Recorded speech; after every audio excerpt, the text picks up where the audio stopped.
Chapter 3895.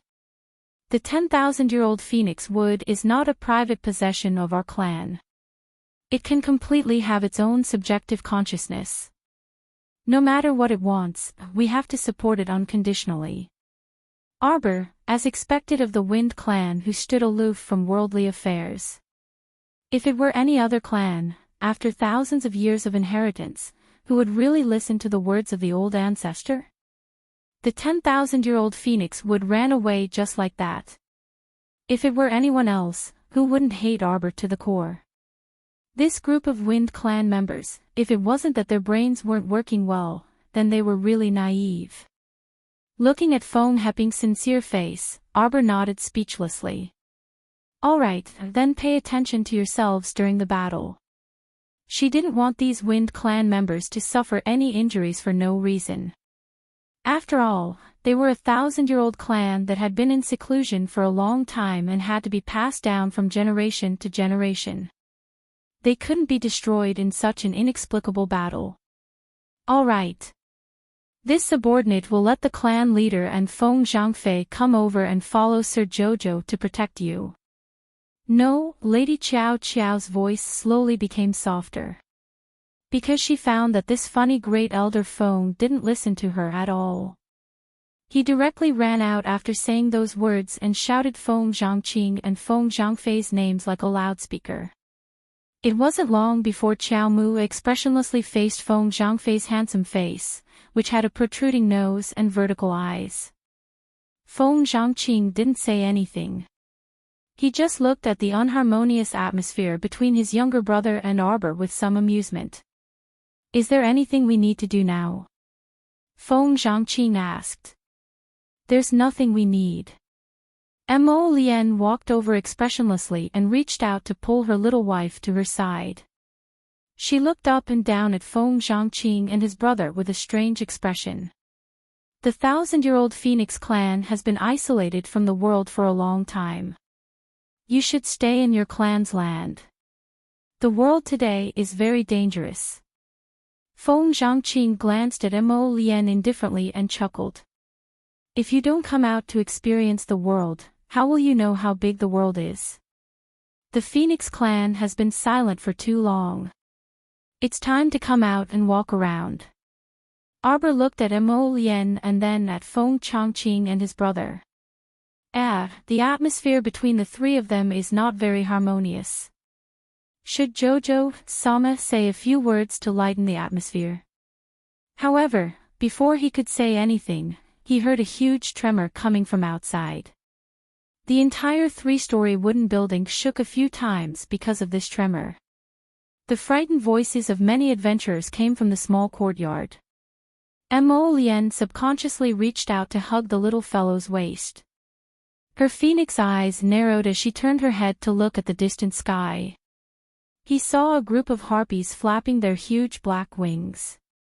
They looked like flying monsters as they led the horde of beasts to surround the small base.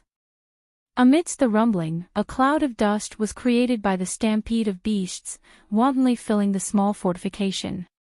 The fence outside the fortifications was trampled flat in a matter of minutes. The outer circle of wooden pavilions also trembled and collapsed to the ground, wood fragments flying everywhere. The people who could participate in the battle had been divided into more than a dozen teams at this time, guarding in one direction. The first elder of the Phoenix clan brought more than 300 people, all of whom were cultivators above the god realm. Their momentum was like a rainbow, naturally not comparable to the motley crowd next to them. Arbor looked up. At this time, the sky had been completely occupied by the harpies. It was just like the sculptures under the Happy Village. Chapter 3896. Harpies were extremely hideous. A head the size of a fist was supported by a slender and withered neck. Their facial features were practically all squeezed together. However, their backs were very broad, and they had a pair of enormous wings that spanned more than a dozen meters. Their malicious eyes stared fixedly at the numerous adventurers below. Kiki. The harpies let out a series of deafening screeches, and the leaders suddenly flew back and forth in the air. Quickly look, there's someone on the back of that harpy. There was someone, and it was an acquaintance. Arbor icily looked at the man who was stepping on the leader's back. A devil mask covered his entire face, and his scarlet ghost eyes were currently staring at her faintly. The Ghostface Hall Master who had led people to ambush them at the Red River Canyon had appeared again. Arbor coldly looked at him, and when her gaze landed on his ghost mask, she couldn't help but frown. This Ghostface Hall Master should be an extremely prominent person in the Heavenly Fate Empire. His appearance here further confirmed Duan Yu's guess. They must have run here to delay them. Something major must have happened in the 3 provinces if they were all kept in the Phoenix Woods. The Ghostface Hall Master coldly looked at the people below, and he raised his right hand and heavily released it. Rapid screeches came from midair, and countless harpies swooped down to attack the crowd. Mo Lien didn't say much to them.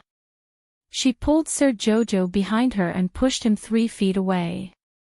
She raised her hand to summon Raven Moon. The sword's body was jet black and slender, and a lone light flashed past with a light wave. The Ghostface Hall Master coldly shouted and suddenly stepped down from the back of a harpy. He took the lead and charged at Mo Lien with his sword. With a ding, he had already exchanged blows with Mo Lien in the blink of an eye. With just one strike, the ghost-faced Hall Master felt the web between his thumb and forefinger turn numb. When he looked down, he saw that a gap had appeared on his spiritual weapon after just one exchange. His heart shuddered, and he didn't dare to clash with the sacred weapon. The sword light circled around Mo Lien. "You're quite bold, aren't you?" Mo Lien sneered. Instead of hiding behind the harpy's back, this guy actually dared to jump down and throw his life away. Then let him fulfill his wish. The bombardment of the Red River Canyon spirit stone cannons was still vivid in his mind. Mo Lien liked to settle any grudges with her own hands. Mo Lien's sword technique had a total of 7 moves, the essence of which was that it was unpredictable and fast. At the end of the move, you simply couldn't see his shadow. The sword technique was covered with a layer of black fire. Everywhere it went, only dark sword shadows could be seen. It was almost invincible. 2 masked men stood on the back of the harpy and watched anxiously. One of them sneered, "We told him not to go down, but he insisted on going down. How can that crown prince of the divine land be such a good-natured person? Hall Master won't lose to Prince Mo, right?" The masked man who sneered said, "We're not his match." Speaking in hindsight. The other man turned and glared at him angrily, "Why didn't you say so earlier? What should we do now? Do you think Hall Master will listen to me if I say so?" The masked man sneered, "You're the one who was trained by Hall Master. He's been suspicious of me for a long time. That's because you were disrespectful to Hall Master. You're clearly placed by Master to monitor Hall Master." Chapter 3897. Hee hee. The masked man let out a cold laugh. "That's because you guys aren't decisive enough. What did I say last time in the Red River Canyon? Did anyone listen to me? You clearly knew that there was no hope of capturing them alive, yet you still did that. Master's meaning is that we don't care if they live or die." The masked man looked at the person beside him coldly. "That's what I'm thinking right now." "No. Hall Master Gong didn't say that he wanted their lives. Them." The masked man laughed mockingly. "I think that you guys have become muddle-headed because of that little girl." The masked man said coldly, "I saw it last time in the Red River Canyon. If it wasn't for that little girl, would you guys be so hesitant and wishy-washy? Right now, I have reason to suspect that because of this little evildoer, you guys won't sincerely work for Master this time. After all, last time in the Red River Canyon, the situation was clearly good and everything was arranged properly. But in the end, you guys were still killed and escaped safely. Vice Hall Master Gue. Don't forget that from the beginning to the end, Hall Master Gong was the one in charge of this matter. You don't have the qualifications to talk nonsense here. The other person said angrily. The masked man called Vice Hall Master Gue sneered and raised his hand, taking out a token with the image of a harpy on it. The dispatch token is in my hands. If you guys are still hesitating today, I'll give you the best order. The other masked man's pupils shrunk and he subconsciously clenched his fist. Vice Hall Master Gue. Vice Hall Master Mang. Vice Hall Master Gue's malicious gaze locked onto him. What are you worried about? From your current performance, I have reason to suspect that you guys are just playing with Prince Mo and not sincerely completing the mission. Vice Hall Master Meng's cold gaze fell on Vice Hall Master Gue. You're thinking too much. Ha ha. Vice Hall Master Gue stopped laughing and said coldly, it's best that you're not. He lowered his head and glanced at the ghost-faced Hall Master, who had already exchanged dozens of blows with Prince Mo and was clearly at a disadvantage. With a sneer, he raised the harpy token in his hand. All members of Heavenly Fate, listen to my command. Kill everyone below with all your might. Vice Hall Master Meng glared at the masked man. At this moment, the Ghost Mask Hall Master who was fighting with Mo Lien naturally heard Ghost Vice Hall Master's voice. She turned to look at him coldly. Vice Hall Master Gue only raised his malicious eyes, and revealed a cold smile at him. On the other hand, Sir Jojo's eyes were fixed on the sword light, his face expressionless. Duan Yu glanced down at her and reassured with a chuckle, Jojo, don't worry. Crown Prince Lien's skills aren't something this fellow can handle. Jojo, on the other hand, didn't seem to hear him. His big, watery eyes were fixed on the field, and his face was expressionless. Duan Yu looked down at her and let out a long sigh. Jojo's thoughts were truly extremely easy to guess. If she fell in love with someone, then she would give her heart and soul to that person. Nothing else seemed to be able to enter those big, bright eyes of hers. Duan Yu was irritated and couldn't resist roaring at Mo Lien, are you done yet? Can't you see that the others are fighting among themselves? Hurry up and kill the next step. Chapter 3898. She was still in the mood to tease others at a time like this. At this time, the two of them had already exchanged more than 100 moves.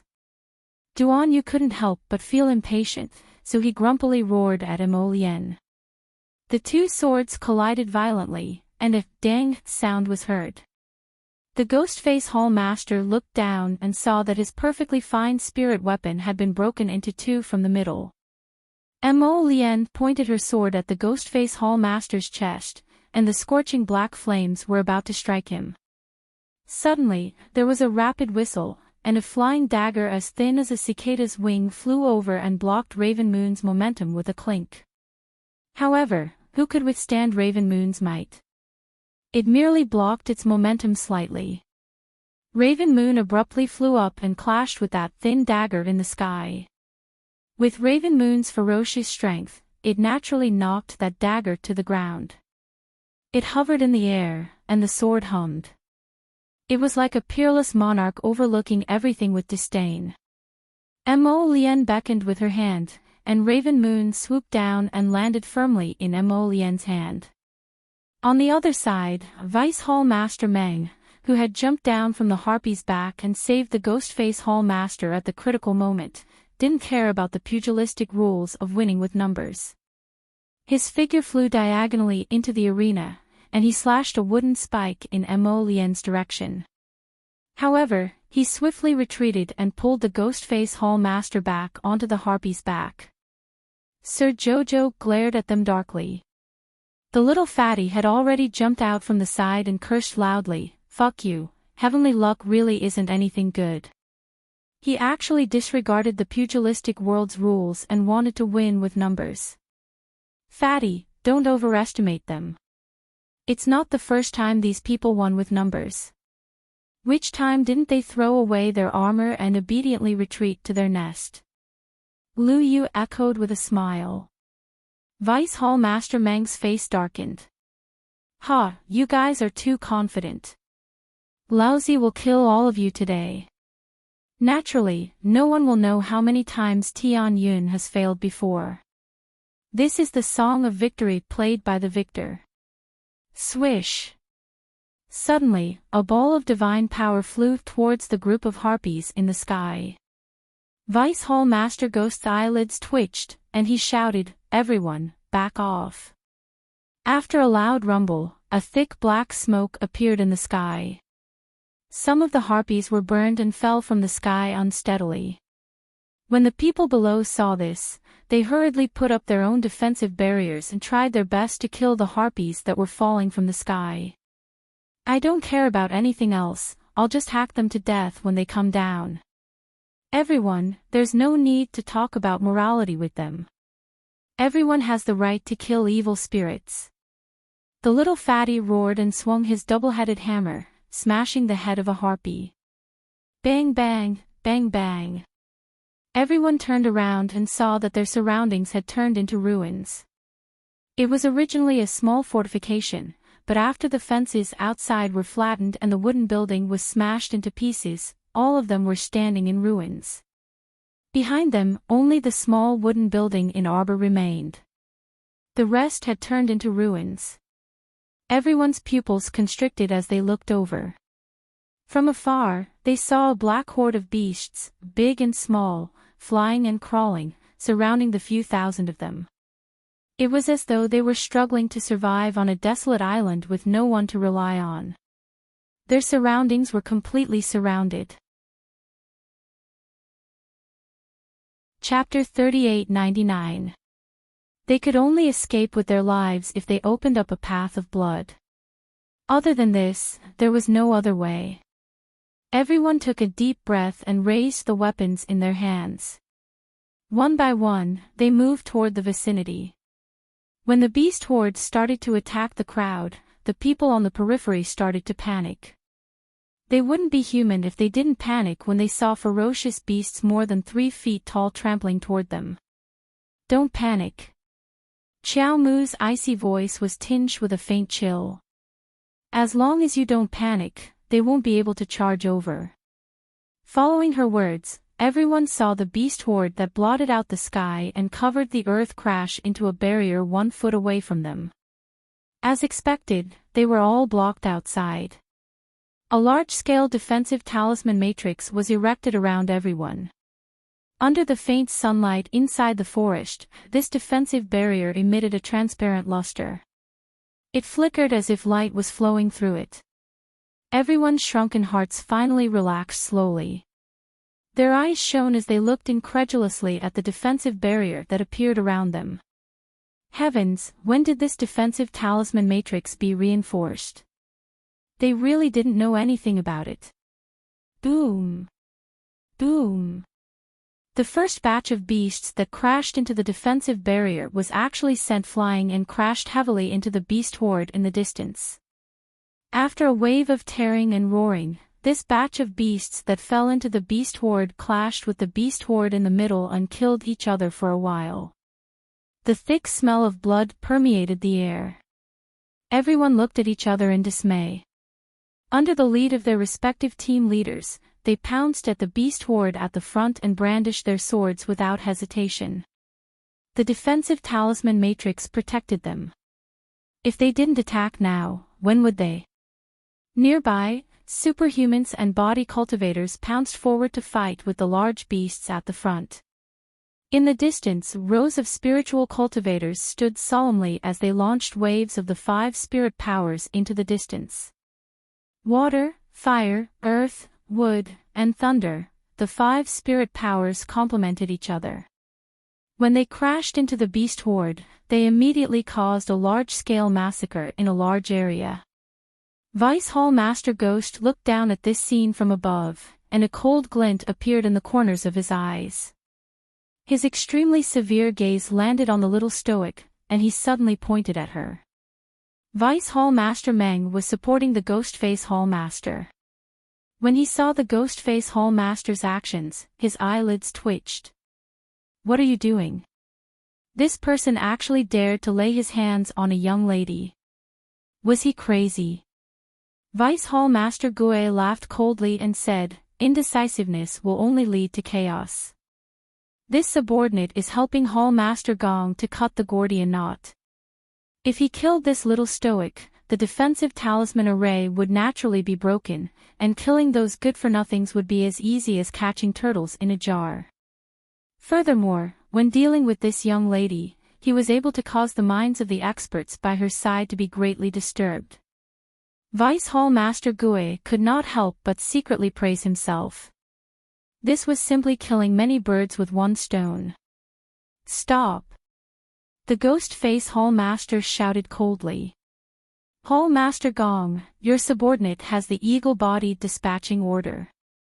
I hope that you can forgive me for not listening to your orders during this critical period. After saying that, Vice Hall Master Gue waved his hand and a few more harpies swooped down and surrounded the little girl. You! Yes! Search! Die! The Ghostface Hall Master shouted angrily. It's you who harbored disloyalty and refused to work for Master obediently. Vice Hall Master Gue's face instantly contorted. If it weren't for your indecisiveness in handling matters last time. Chapter 3900. How could Elder Tan's clone and a part of his soul be so easily annihilated? Hall Master Gong snorted. This Hall Master has already received the punishment due to my erroneous decision. That's right. Vice Hall Master Meng also said furiously, since Hall Master Gong has already come out of Purgatory Valley, that means the Red River Canyon incident has already been completely covered up. What exactly are your intentions for harping on it so relentlessly? Vice Hall Master Gue waved his hand and sneered, this subordinate is doing this for Tianyun's sake. If we don't get rid of this girl today, she will only increase our troubles in the future. This subordinate is merely making an early decision for everyone's sake. Kill her. With this command, countless harpies swooped down. Arbor expressionlessly watched the harpies swooping down. Her small face was devoid of joy, anger, or grief as she watched coldly from the sidelines. From beginning to end, besides throwing out a ball of divine energy, she hadn't made a move. She had been firmly protected behind the Crown Prince, Duan Yu, Mu Xingqian, and the others, so she didn't have a chance to attack. Although their cultivation bases were high, they were now facing an overwhelming number of eagle-bodied monsters. As the saying went, even two fists would find it difficult to fight four hands, let alone now that so many harpies were swarming over. As time passed, even the little fatty and the others couldn't help but feel chills run down their spines. They inwardly grumbled bitterly, wondering how long they could last. The little stoic's face was icy, and the fury in her heart climbed up bit by bit. So infuriating. They actually dared to gang up on her while she was advancing to the Star Domain realm. Did they really think that she, Arbor, was a pushover? Jojo, take Xian and the others and leave using the transportation talisman matrix first. Mu Xingqian pulled his sister back a few steps. With a wave of his sword, he chopped off half of a harpy's head. Those harpies moved at lightning speed, and their claws tore through the people present amidst the swishing wind. If it weren't for the defensive talisman matrix, the teams inside the base would have suffered countless casualties. I'm not leaving. Madame Jojo threw away her brother's hand and raised her head. Her cold eyes stared at Vice Hall Master Ghost who was hovering in the air. This person wanted to take her life, so how could she let him leave Phoenix Wood Forest alive? Jojo. Duanmu Qing grabbed her hand. It's too messy here. Don't be rash. When he saw the look in her eyes, he knew that the little girl wanted to take revenge on the spot. That ghost Vice Hall Master kept sending the harpies down to attack Jojo, and it was obvious that the little girl hated him. He was worried that she would impulsively jump into the air and go deep into the enemy's territory, falling into someone's trap. Of course, Arbor wasn't that stupid. He turned around and glanced at Duan Muqing. "I have an idea." Duan Yu put away the crowbone fan in his hand and looked back at the little fellow. Those harpies seemed to hold a grudge against him and Mo Lien for being ruthless and killing several of their companions without any hesitation. Right now, they were wantonly attacking him and Mo Lien. With the addition of new enmity and old hatred, the harpies attacked even more ferociously. Duan Yu couldn't help but frown when he couldn't send the guy who was hit by a concealed weapon flying with 3 consecutive penetrating bone nails. What a valiant physique. It was unknown what kind of medicine was used to create these monsters, but their current physique could rival that of a half-step immortal bone. Swords and sabers were useless, so they could only use the 5 spirit origins to attack. Of course, it was completely useless if they only attacked their limbs. Chapter 3901. The sword in Mu Xingchen's hand glowed brightly as he sliced off the arms of a few harpies. He turned around and shouted to everyone, "Don't slack off." How could they not slack off? The few square formations that were barely organized in the small base were like a plate of loose sand. It was still all right in the beginning of the battle. Everyone was full of energy and had the ability to resist the beast horde. However, as time dragged on, after 4 hours, everyone's arms were so sore that they could not lift them anymore. Naturally, the speed at which they slashed also slowed down. Although the defensive talisman array had disappeared once and almost caused panic, when they realized that the defensive talisman array had not disappeared and was immediately replaced by a new set of defensive talisman arrays, they heaved a sigh of relief. Everyone was somewhat exhausted and tired. Therefore, it was really said that they were exhausted. Once they heaved a sigh of relief, it was really difficult to lift it up again. Arbor also knew that this group of weaklings could not hold up. In fact, she had already thought highly of them for being able to last for 4 hours until now. Anyway, from the beginning, she did not care if these people could withstand the attacks of the harpies. "Disperse in all directions," Arbor ordered coldly. Other than the Imperial School students and the Phoenix Clan members who were following behind her, everyone could not help but flee in all directions when they heard this cold voice. The crowd ran in all directions, and finally, there was an empty circle in the middle. Although they were separated by the defensive barrier and looked at the dense horde of beasts outside, it was really a little frightening. However, they were still very confident in this defensive barrier. After 4 hours of battle, they were very clear that just relying on the horde of beasts outside would not be able to break open the defensive barrier above their heads in a short period of time.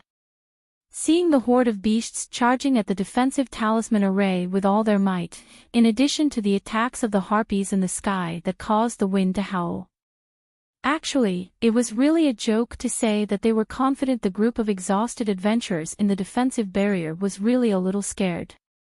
However, once they slacked off, it really seemed like they could not even lift a finger. Xiaomu gazed coldly at the several harpies who had swooped down and once again broke a hole in the defensive barrier before swarming towards her. Those things could only concentrate all their strength to tear a hole in her defense rune array and attack her. Otherwise, it was naturally impossible to shatter her entire set of defensive talisman arrays in a short period of time. The most interesting thing was that they liked to stare at the defensive barrier above her head, which clearly showed how much they disliked her. Their intention to gang up on her was clear as day. Ganging up. Arbor couldn't help but sneer. It was good that they had the intention to beat her up, but did they have the ability to do so? With a flash of light, everyone turned around to take a look, and they were all dumbfounded. In the empty space around the little stoic, 10 stone statues over 30 feet tall abruptly appeared. As soon as the statue appeared, the sounds of fighting in the small fortification fell silent. Everyone's eyes fell on the 10 statues that had appeared out of thin air, and they were all dumbfounded. Why did the little stoic put so many statues in her storage talisman? Of course, no one would believe that the little stoic had taken out statues from her inner world. After all, how could such large statues be placed in her inner world? Chapter 3902. Whose inner world could contain such colossal creatures, and as many as 10 of them? Heh, don't joke around. No one could do it, all right. The little crown princess stood at the foot of the statue expressionlessly. Suddenly, she raised her hand, and a golden statue that had completely peeled off the stone statue appeared beside her again. Honestly speaking, the sudden appearance of these 11 statues in such a small place could no longer contain anything else. Arbor floated up and pointed at the harpies in the sky. Kill them. Everyone's eyelids twitched slightly. After several explosions, the stone powder on the outer layer of the 10 statues peeled off, revealing the golden skin inside. Like female generals wearing golden armor, the 10 golden men rapidly broke free from the restraints of the defensive barrier and leaped into the air. Arbor climbed onto the 11th golden man's shoulder and sat down. She said expressionlessly, "Uncle Master, they ganged up on me just now." A large sword appeared in each of the 10 golden men's hands at the same time, and they slashed at the harpies without any explanation. Vice Hall Master Gui's pupils constricted, and he simply could not believe the scene before him. Boom! Boom! Boom! Following a series of loud tremors in the air, the harpies were caught off guard and scattered rapidly by the 10 golden men. A golden man that was 30 feet tall turned to look at the harpies expressionlessly. Under their incredulous gazes, he slashed down with his sword, and a sword gleam quickly split the heads of 3 harpies in half. Everyone sucked in a breath of cold air as they stared at the scene before them in disbelief. Was this the young crown prince consort's strongest trump card? Could it be that these golden men were also created by soaking them in medicine? Did the little crown princess create them herself or something else? Everyone was puzzled, but they could not help but click their tongues when they saw the sudden one-sided collapse of the battle before them. Too powerful. There was actually such a pure power attack in the world. A golden man that was 30 feet tall raised his sword, and the sword gleam instantly expanded, sweeping past the harpies. The exploding radiance drew a circle of light in the air, almost blinding everyone's eyes. If there were only 10 golden men, they might not be able to turn the entire battle around. What about 20? 30? 40, 50, 60? More than 100 golden men rushed into the sky one after another to fight the eagle-bodied swarm. When the 300 golden men leaped into the air and crashed into the harpy men, they completely scattered the harpy men. The crowd below was silent. The 300 or so phoenixes who were fighting the beast horde also stopped and looked at their holy maiden in disbelief. The first elder Fong Heping's face was flushed red as he praised, "You are indeed worthy of being our holy maiden.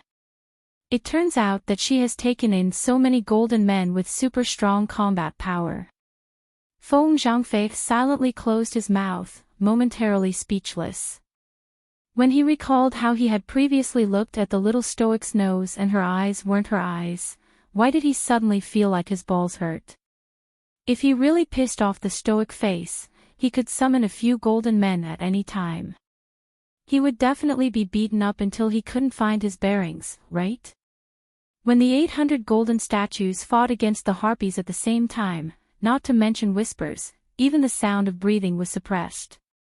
The little stoic sat on Ant Master Golden Man's shoulder and raised her head to watch the vigorous battle.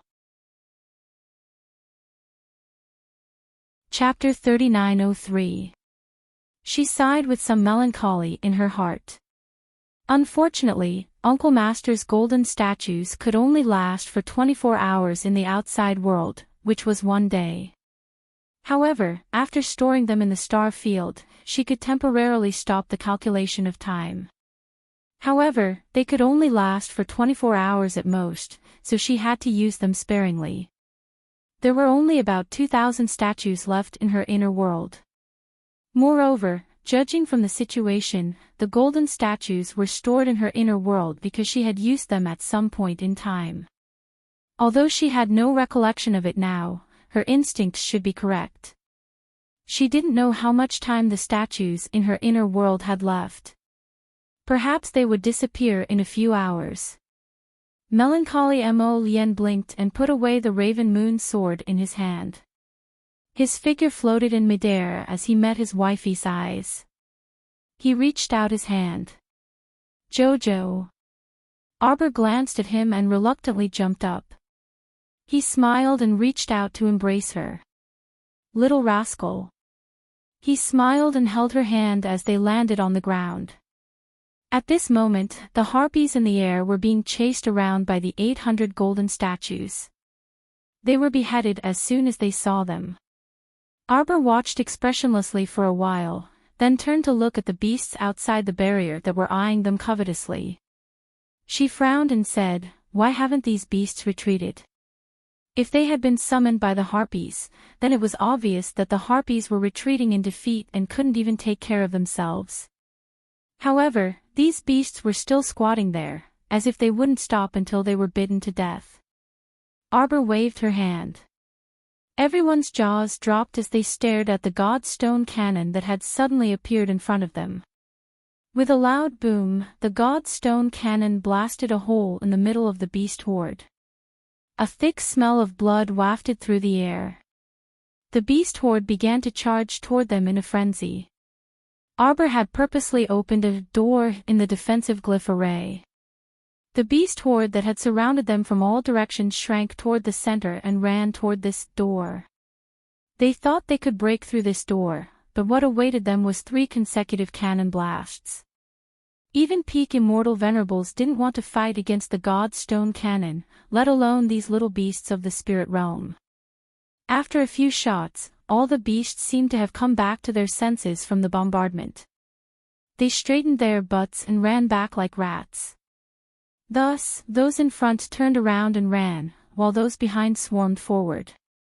With this collision, both sides suffered casualties, and the scene became even more chaotic. All they saw was a cloud of dust and smoke, and the beasts were retreating at a very slow speed. Xiao Mu leisurely stopped and unhurriedly put the divine stone cannon back into her storage talisman.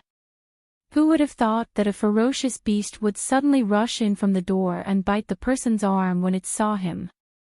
The other party was startled and hurriedly raised his sword to fight with the beast. With the help of everyone's spirit energy, he was finally able to kill the tiger wolf-like beast.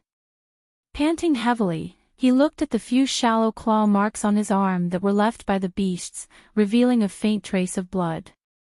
That person's face trembled, and he was in a rage. He couldn't help but roar at Arbor without thinking, "What's wrong with you? Don't you know to throw more god stones and blast the beast horde away?" With his roar, everyone turned to look at him in astonishment. Chapter 3904. This person was Zhao Yi from the City of Shadows. He felt that he was extremely unlucky throughout the journey. As a proud son of heaven in the City of Shadows, he accompanied his little junior sister to the Phoenix Forest to pick herbs. In the end, what exactly did they encounter along the way? Not only did they not pick any proper herbs, but they also encountered danger everywhere. After finally waking up his little junior sister, he was forced to fight against the beast horde with this motley crew. His arms were so sore that he almost couldn't lift them up. He was actually attacked by a ferocious beast. Not only did he almost lose his life, but his arms were also scratched. He didn't know if he would be infected with something bad. He had nowhere to vent his anger, and now that he caught that stoic face, it was truly a new grudge and old hatred. He couldn't help but curse at the slightest disagreement. He didn't have to be afraid of the crown princess of the divine prefecture. Their City of Shadows was a colossus that transcended the 3 states. If they really went up against each other, it wasn't as if he didn't have the ability to resist. Seeing that everyone was looking at him as if he was crazy, Xiao Yi almost flew into a rage out of humiliation. Isn't that the case? Why are you all looking at me? Xiao Yi pointed at Arbor and said angrily, didn't you all notice? She could have summoned those golden figures from the beginning, but she waited until the end of the battle. She was only willing to summon them to fight against those harpies when she had no other choice. And the god's stone cannon, she kept it in her storage talisman all this time. She clearly didn't care about the use of the god's stone cannon, but were they looking down on Sir Jojo for not doing a good deed and not summoning the golden figures from the beginning to help them fight against those harpies? But on what basis? Martial Uncle's golden figures had a time limit. Once they were used up, they would be useless. On what basis did they think that they could enjoy the fruits of victory brought by others without paying any price? How laughable. Arbor threw out a purple storage talisman without saying a word, temporarily storing the golden figures in it. An indifferent gaze swept over Xiao Yi, who was still cursing. His icy cold gaze instantly shut Xiao Yi's mouth, and his face turned a little red from holding back his anger. The little stoic's disdainful and apathetic gaze made him feel as if he was an underground sludge that was being disliked. You, what's with that look? Can't you see the look of disdain in my eyes? Qi Xianxian pushed Xiao Yi away with one hand as he stepped forward. She crossed her arms and sneered, look at you, what do you look like? Flustered and exasperated, you're complaining that we're too late. Who has the obligation to do these things for you? What does your life or death have to do with our team? Why don't you just die far away? You! Xiao Yi's eyes were red, and he looked like he wanted to eat someone. What's wrong with me? Did I say something wrong? Who do you think you are? We can attack whenever we like. What can you do about it? Little Fatty and the others were worried that Xianxian would be taken advantage of, so they quickly rushed forward. They frowned and blocked Xiao Yi, who was charging forward, shoving him rudely. I'm warning you, punk. If you dare to attack now, we'll kill you. Senior Brother Zhao. A weak voice slid past everyone's ears like the buzz of a mosquito. Xiao walked forward while supporting her young miss, Mu Xiaoxue, who looked like she would fall with the wind at any moment. Everyone, I'm truly sorry. Chapter 3905. Senior Brother is also impatient and is afraid that those beasts will charge in and hurt me. Senior Brother only wants to protect me. Please forgive me if my words are too extreme. Qi Xianxian saw her sickly appearance and didn't want to continue arguing with her. She was a spirit realm cultivator and didn't need to bicker with a normal girl. Qi Xianxian shut her mouth and left in a huff.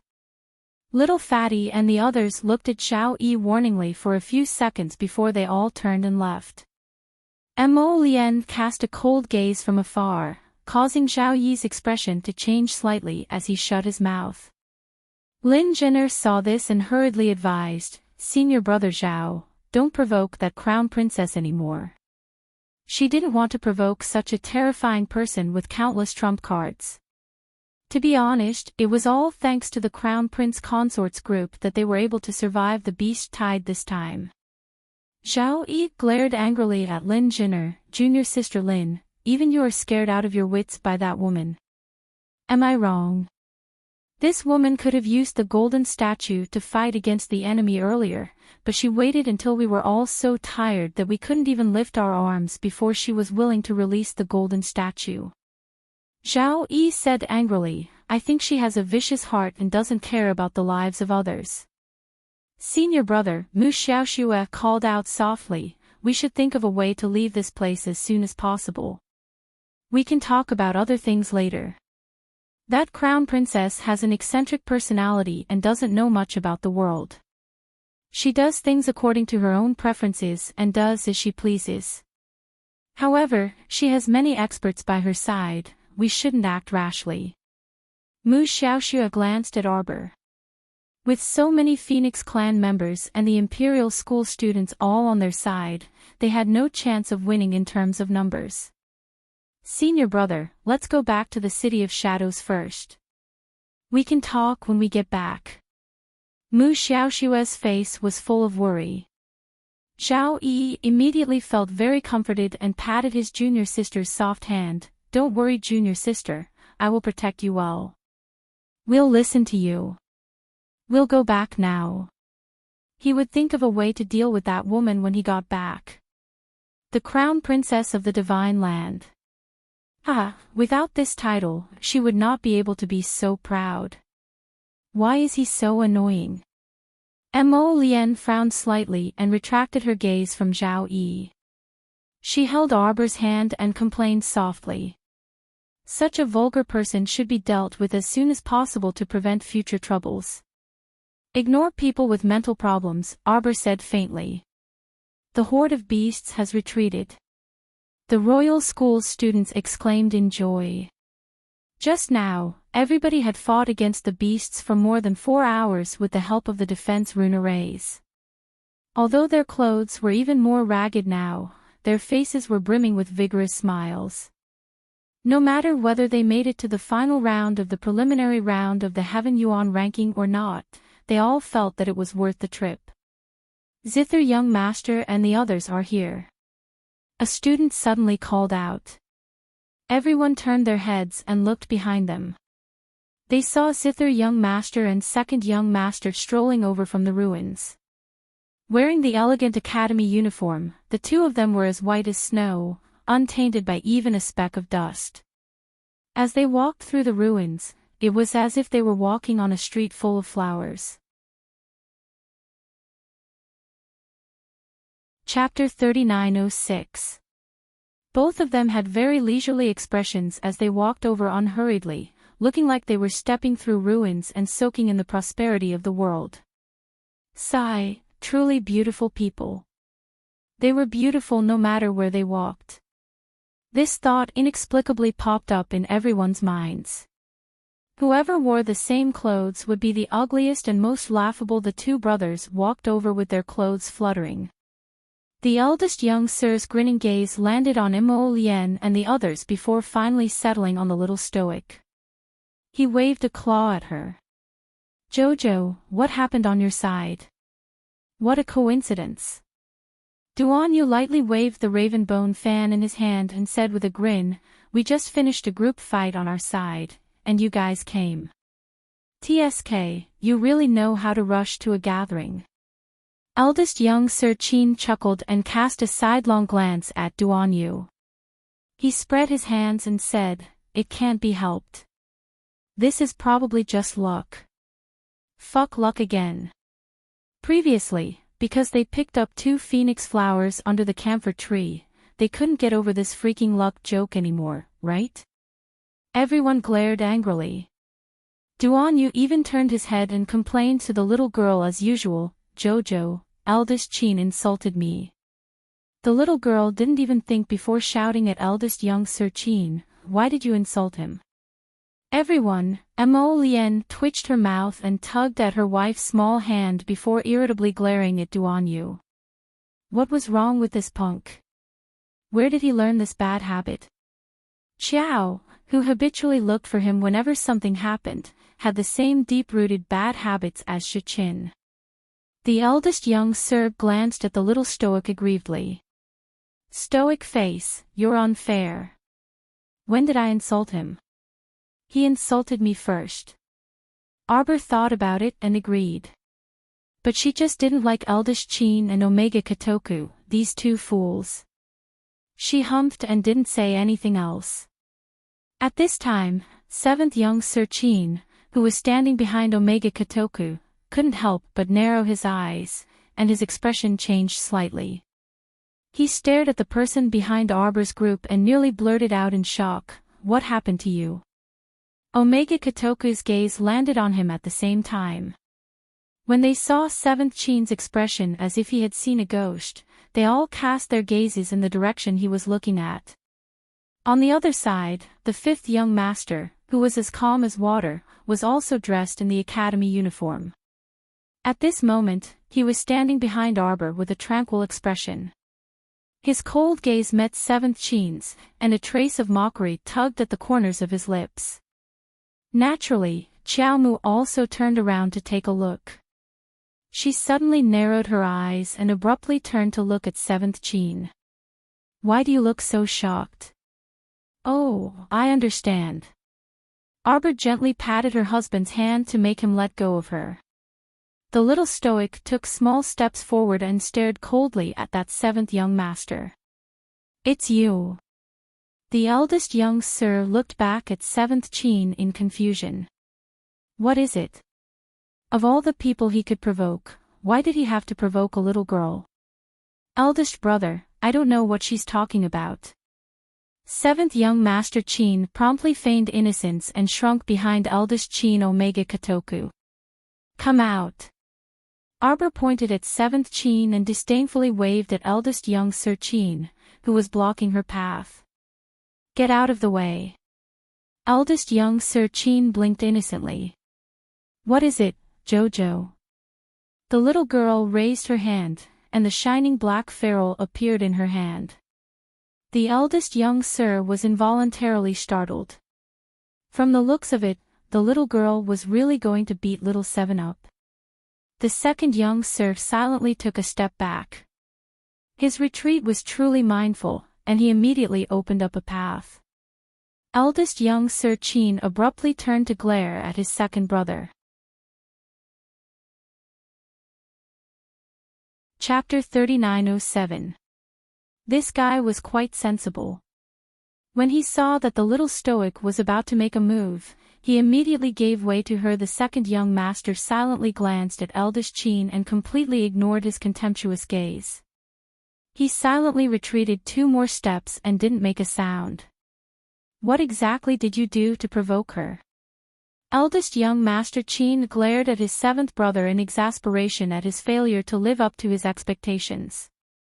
At the same time, he kept signaling him with his eyes to hurry up and plead for leniency for him. Based on his familiarity with the stoic face, the little lady was actually a person with a hard face but a soft heart. If 7th brother was willing to give in, eldest brother, I really didn't do anything. 7th young master Chin retreated while running half a circle around the Chin family's team. He glared at Arbor and said, on the other hand, she robbed our team not long after we entered the forest. A Royal Academy student rolled his eyes in exasperation and scoffed, is it strange? Our team was robbed 3 times by the Crown Princess, so what did we say? Isn't robbery normal? That's right. Robbery is normal. How can victory be determined if we don't rob? How can we obtain enough points to enter the finals if we don't rob? 7th young master Chin was stupefied. He turned to those students who were talking noisily with an expression of, are you still human? How can you say that? Don't you think you're going overboard? 7th young master Chin's eyes revealed fury. You've all been brainwashed by her. I'm clearly the victim, so why are you all standing on her side? The Royal Academy student who spoke earlier rubbed his nose and said, it's you who said it strangely. That's right. It's a competition. Isn't it just you scamming me and I scamming you? You guys. 7th young master Chin was so angry that he almost couldn't breathe. Shut up. Xiao Mu grumpily rebuked him. She then grimaced as she pressed closer to him with her ferrule. Was I talking to you about that matter? Don't change the topic. If you're a man, then stand out if you have the guts. 7th young master Chin's originally innocent face stiffened in an instant. No matter which man it was, they wouldn't be able to tolerate this. Naturally, he could no longer continue to beat around the bush and change the topic, much less run away or retreat. 7th Chin braced himself and slowly walked forward from the Chin family's ranks. He glared sternly at Arbor and said in a threatening manner, what do you want to do? Since you like to break other people's limbs so much, I'll give you a big gift. You dare. Seventh Chin jumped in fright, and he retreated 2 steps in succession, adopting a fighting stance. Albert took a step forward and looked at him with a sneer. He raised the ferrule in his hand and rushed forward like a ghost. Originally, he didn't want to meddle in the affairs of the Chin estate. But little Fifth Chin's ghastly appearance from before truly poked at her heart. She wanted to see what this person was capable of. Even if he obediently stayed out of trouble and lived his life obediently, would others still roll their eyes at him? Did the weak not have a way to survive? Did everything have to be done according to the preferences of the strong? Did ordinary people not even have the chance to take a look at this great world? The ferrule fell down from above, carrying a wisp of fire as it intensely rolled towards Seventh Chin's body. An enormous force abruptly bombarded Seventh Chin's chest, causing him to spit out a mouthful of blood. Chapter 3908. She flew out like a sparrow hawk with its string cut. The fifth young master didn't know how others felt. He watched as Seventh Chin's figure drew a splendid arc under the sunset glow. He truly couldn't describe the feeling in his heart. Looking at that wanton figure in front of him, he took a few steps forward and coldly said, "I'm more proficient than you at using my strength to bully the weak." A ferrule broke that person's left arm. Little Fifth Chin inexplicably felt that this little lady's wanton demeanor was dazzling and eye-catching. He felt that he seemed to understand this person a little. At this time, the beast horde had all retreated. Night slowly descended, and the night breeze assaulted them. Coupled with the bloody stench on the ground, it was truly indescribable. Myers and his group, who knew how many beats slower, finally reached this small base. They looked at the wreckage on the ground with subtle expressions. Did no one tell us what happened? Alex turned to look in the little lady's direction. When Qi Xianxian saw this, she immediately glared at him. What kind of expression is that? These corpses on the ground have nothing to do with our JoJo. Alex chuckled. How could it have nothing to do with them? Half of the corpses on the ground are probably your team's handiwork, right? Arbor didn't take Alex's slightly provocative gaze seriously and turned to ask Duan Yu softly, "You're leaving right now?" Duan Yu nodded and smiled at her. "Don't worry, we'll meet again at the academy very soon. Then let's also make a trip back." Arbor nodded and glanced at Mo Lien. The latter naturally nodded. Duan Yu was probably right. That ghost-faced hall master of All Seer Academy must have other considerations for leaving them in Phoenix Grove with so many people. It was only right for them to make a trip back to Dragonflame City. They wouldn't receive any news if they stayed in Phoenix Grove.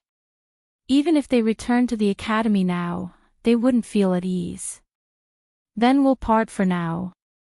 Duan Yu glanced at them with a smile before glancing faintly at Mo Lien. Take good care of her. Afterwards, he didn't dare to linger on the little stoic's face for too long and did his best to look away.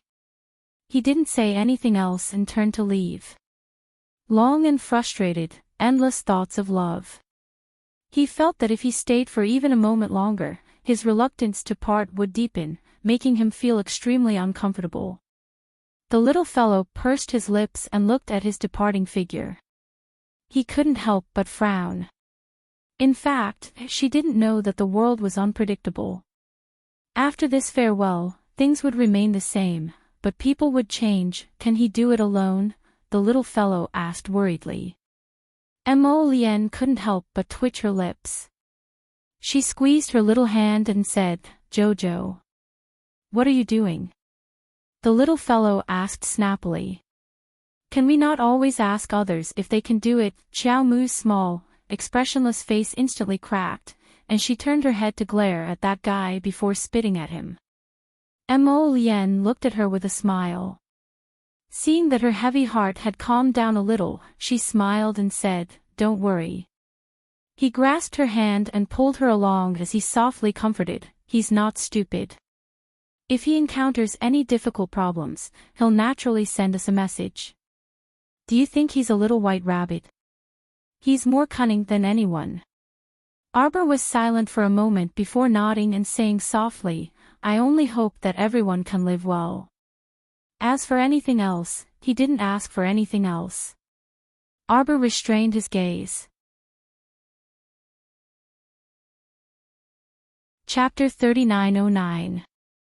In a corner of Phoenix Grove, several harpies fell from the sky in exhaustion and continuously rolled into the thicket. After a while, they stretched their bodies and crawled out with ashen faces. Vice Hall Master Meng supported Ghost-Faced Hall Master with one hand and staggered out.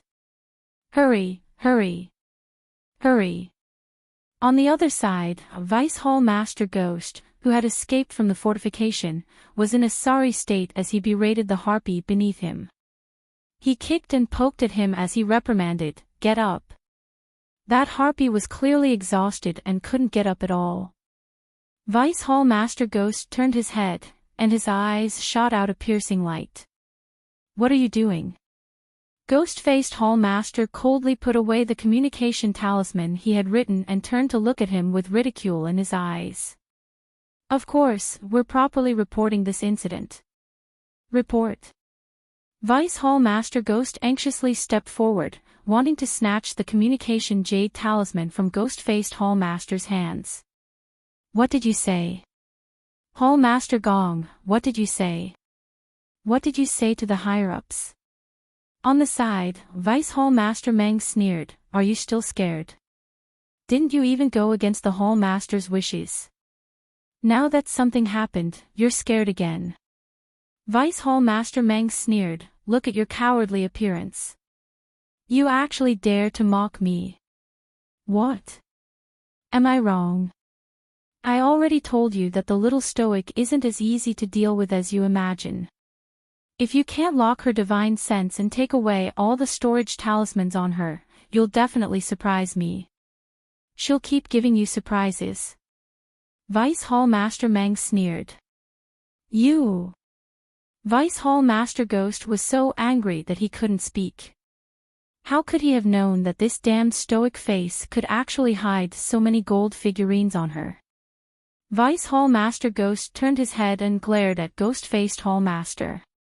Hall Master Gong, did you already know about this stoic face's methods? What did you report to the higher-ups?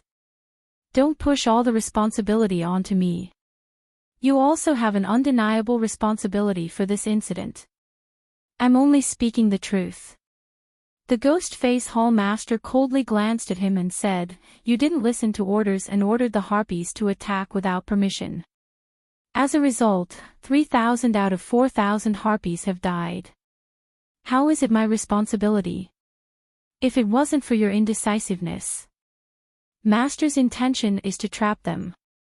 For the time being, they won't be able to leave Phoenix Grove for 3 days. The Ghost Mask Hall Master interrupted him and said coldly, You've ruined everything. No, Hall Master. Hall Master Gong. You can spend the next 3 months in Purgatory Valley.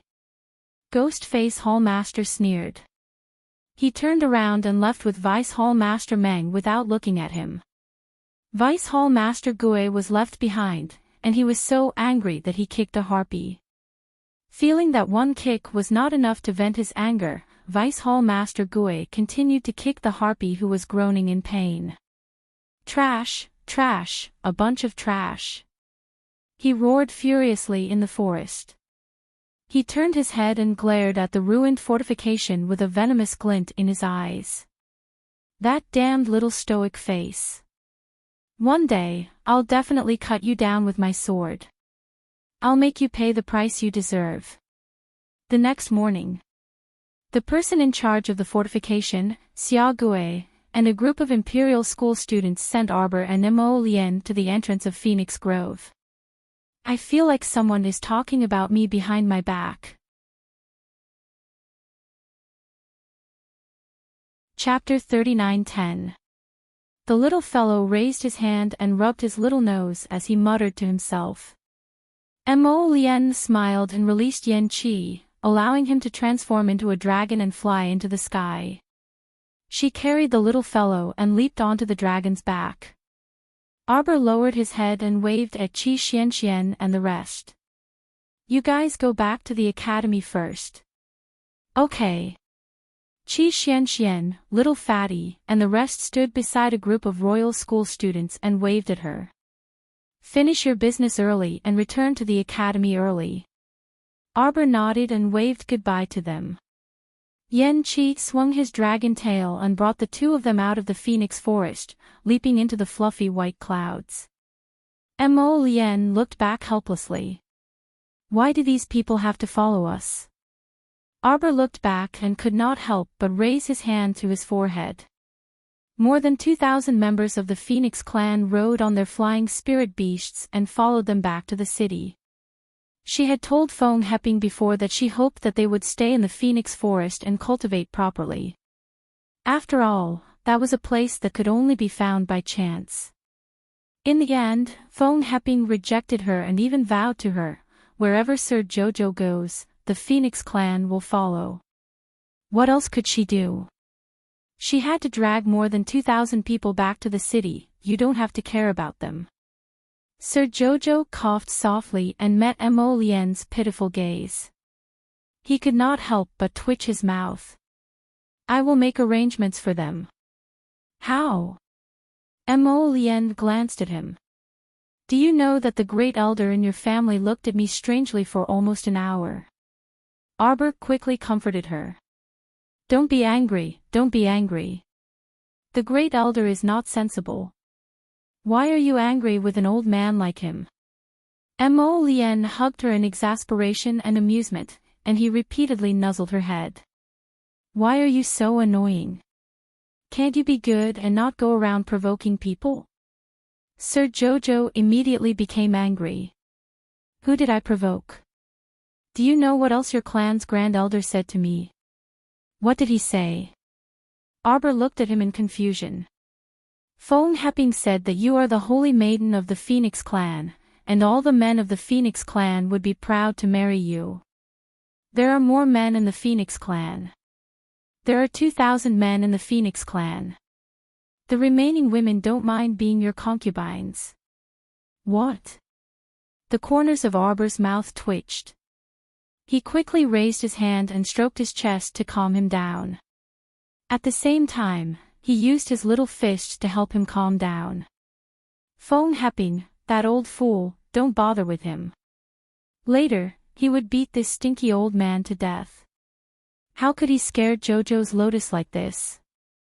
Don't worry, Jojo doesn't want anyone else. Jojo wants Jojo's lotus. As soon as the little fellow was done muttering, he looked up and saw Mo Lian's enlarged handsome face right in front of him. His eyes were filled with a deep smile. Oh, you lied to me. She knew it. How could the great elder be so disrespectful? How could he say such things to Jojo's lotus? Mo Lian pursed his lips. He had only repeated part of what Feng Heping had said. Feng Heping had obviously gone overboard, okay? He knew that with so many pretty boys by Jojo's side, nothing good would come out of it. Why was he so pitiful? He had to compete with humans, with beasts, and now with an entire clan of birdmen. Now that he thought about it, he couldn't help but feel scared. Fortunately, he had the foresight to settle down with Qiao Yan in the lower star field. Chapter 39:11. Otherwise, how many people would he have to fight for his Jojo in the upper realm? If he didn't keep an eye on her, she might be caught and run away. By then, he would really go wherever he wanted to go. Thinking about it, he shuddered and quickly hugged his little wife tightly. Jojo, if we train in the future, you must be in the same team as me. Arbor suppressed the smile on her lips and rolled her eyes on purpose. That won't do. I can't leave Xianxian and the others behind. They're my teammates for life. I'll be your husband for life too. Why am I so pitiful? Mo Lian thought to himself. He lowered his head and looked at her pitifully. Jojo, your husband will feel bad if you say that. If we're not in the same team in the future, what if you create another dragon, turtle, or Chelan in the Holy Land? What do you want your husband to do? Pfft. Arbor buried her head in his arms and could not suppress the smile in her heart. Don't be funny, okay? I'm serious. Okay. I'm serious too. Arbor looked up and held his face. She blinked and looked at him. Husband, you're Jojo's most important person. I'll bring you with me wherever I go in the future. Mo Lien was instantly overjoyed and reached out to hug her. He nodded and said, Wife, I'm relieved to hear that. Wife, you're the best. I can't miss a second. Grand Elder Feng Ping, who had been following behind the young couple, had to eat the dust left behind by Seventh Yan's tail. His elderly face was tense. Her gaze fixated on the lovey-dovey couple in front of her, and she glared resentfully at Feng Chongqing, who was standing beside her. Chongqing, in terms of appearance and cultivation, you don't lose out to that Crown Prince Mo by much. Why don't you work harder? Feng Zhangfei twitched his mouth and looked up at his elder brother. Along the way, he had been listening to Feng Heping's nagging so much that his ears were about to grow calluses. But Feng Zhangqing had an indifferent expression. He let out a long sigh and said, Elder, don't come up with bad ideas. How could Chongqing steal someone else's love? I didn't ask you to snatch it. First Elder Feng blinked her dog eyes and said angrily, Our Phoenix Clan Saintess can have as many husbands as she wants. Feng Zhangfei burst out laughing and turned his head away, not looking at his elder brother's slightly twisted handsome face. It turned out that the great elder wanted his big brother, the current patriarch of the Phoenix Clan, to be the little girl's concubine. Pfft. Zhangfei, what are you laughing at? The fire inexplicably burned Feng Zhangfei's body. Feng Zhangfei looked over innocently. You two brothers look pretty good, but why are you both so stubborn? When it's time to make a move, you must make a move. If we pass this village, how can we find that shop? The great elder immediately activated his demonic voice, which pierced through one's mind. Chongqing, it's not easy to find a girl these days, and it's even harder to find a good girl. Zhangfei, you should persuade your elder brother more in the future when you have time. And you're more quick-witted than your elder brother. Why don't you go and get close to the little girl first and lead the way for your elder brother? If you don't go, our Phoenix Clan has so many good men, and many people are lining up to marry the Saintess. Don't blame this old man for not reminding you. The Saintess is such a good girl, you can't find one outside. First Elder, please let me off. Chapter 39:12. Listen. Mo Lien poked his wife's head. Great Elder is reprimanding clan leader Feng and the others again. It must have something to do with you. Xiao Mu adjusted her posture in his arms and leaned against him comfortably.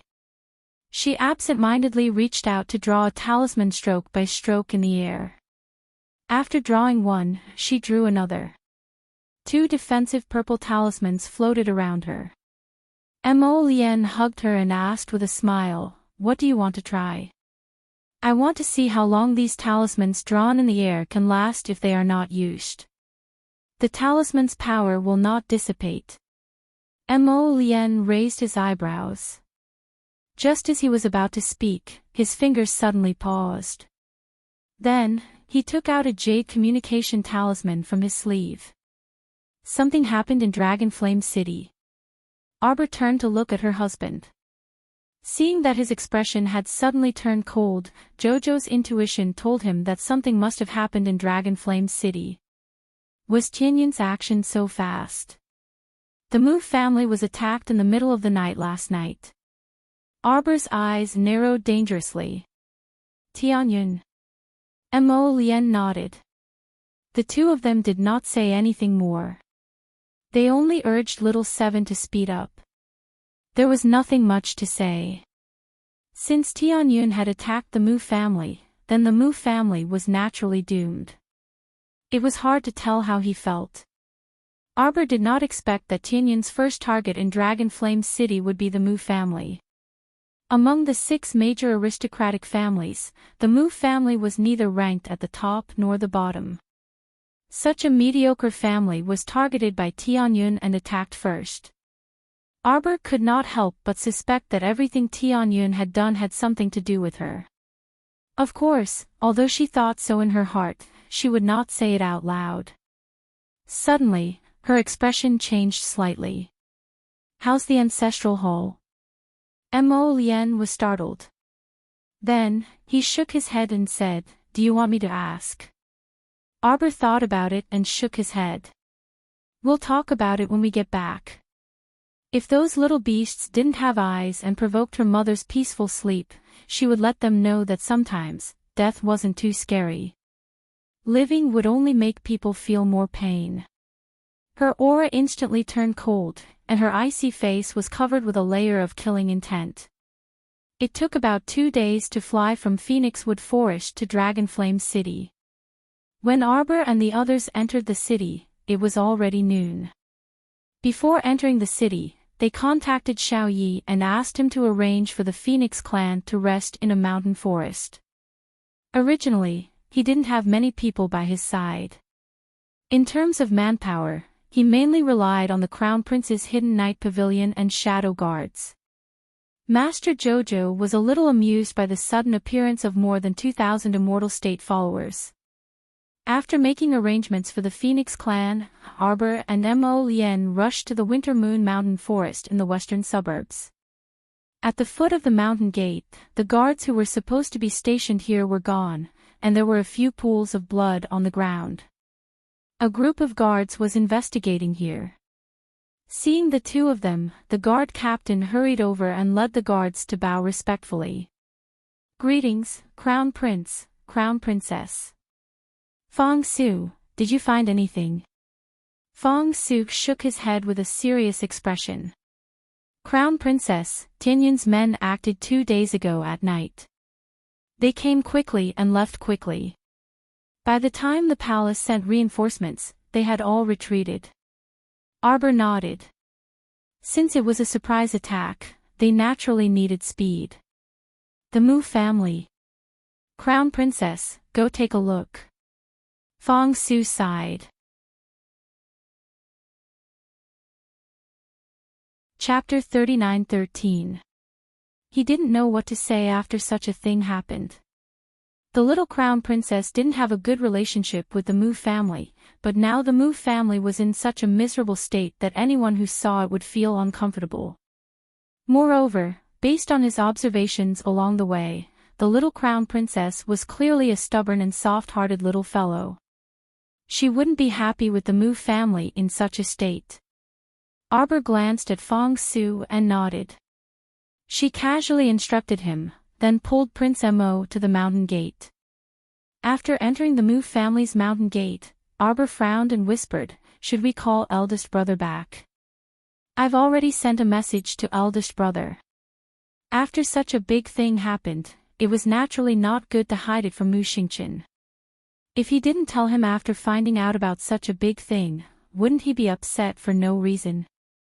Arbor nodded and didn't think too much about it. As she walked over, she saw that the flowers and trees were all stained with blood. The corpses should have been cleaned up by the guards, but the bloodstains were all left behind. Arbor and Mo Lien walked all the way to the main hall. She stood there with lowered eyes and thought for a moment, then shook her head and said, "That's not right." "What's not right?" Mo Lien lowered her head and asked her. "The bloodstains are not right." Mo Lien blinked and then nodded in understanding. "You're saying that the Mu family has more than 1,000 people, but the bloodstains outside are less than 100 people?" Arbor nodded and looked up at her husband with sparkling eyes. Her husband was always the first to understand Sir Jojo's meaning. He was very smart. Then where are the Mu family hiding at this moment? Ask old man Chaoyang, he should know. Can we still enter Chaoyang Pavilion? Arbor immediately frowned. That's right, we can't enter Chaoyang Pavilion yet. But after knowing that most of the Mu family was actually fine, she wasn't so anxious. As the saying goes, good people don't live long, but scourges live for 10,000 years. The Mu family was probably like this. Arbor snorted. Forget it. We'll talk about it when Big Brother comes. Arbor tugged at Mo Lian's hand and said, Big Brother should know about the tunnels and secret places here. She was too lazy to open the talisman to look for those people, so she just let them hide inside for a few more days. From the looks of it, they were probably scared out of their wits by Tianyun's people. But it made sense. How could a great talisman clan that had been passed down for 1,000 years not have any methods to protect the lives of its disciples? They had worried for nothing.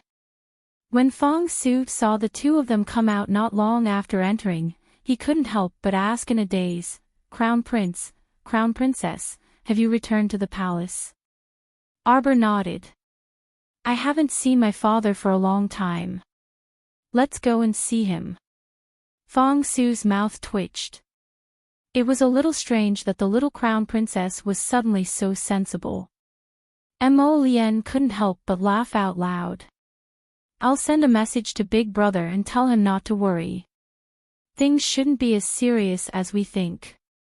Arbor nodded noncommittally. He glanced at Fong Su and casually tossed him a pill. I see that you're about to advance. This is a level 10 spirit breakthrough pill. How did it feel to suddenly be hit by a pie that fell from the sky? It was exactly this feeling right now. Fong Su turned his head dumbly and stared blankly for a long while before shouting at the young couple's departing figures, Many thanks to the Crown Princess, many thanks to Your Highness the Crown Prince. The group of small guards who were whispering beside him all looked at their commander with envious eyes.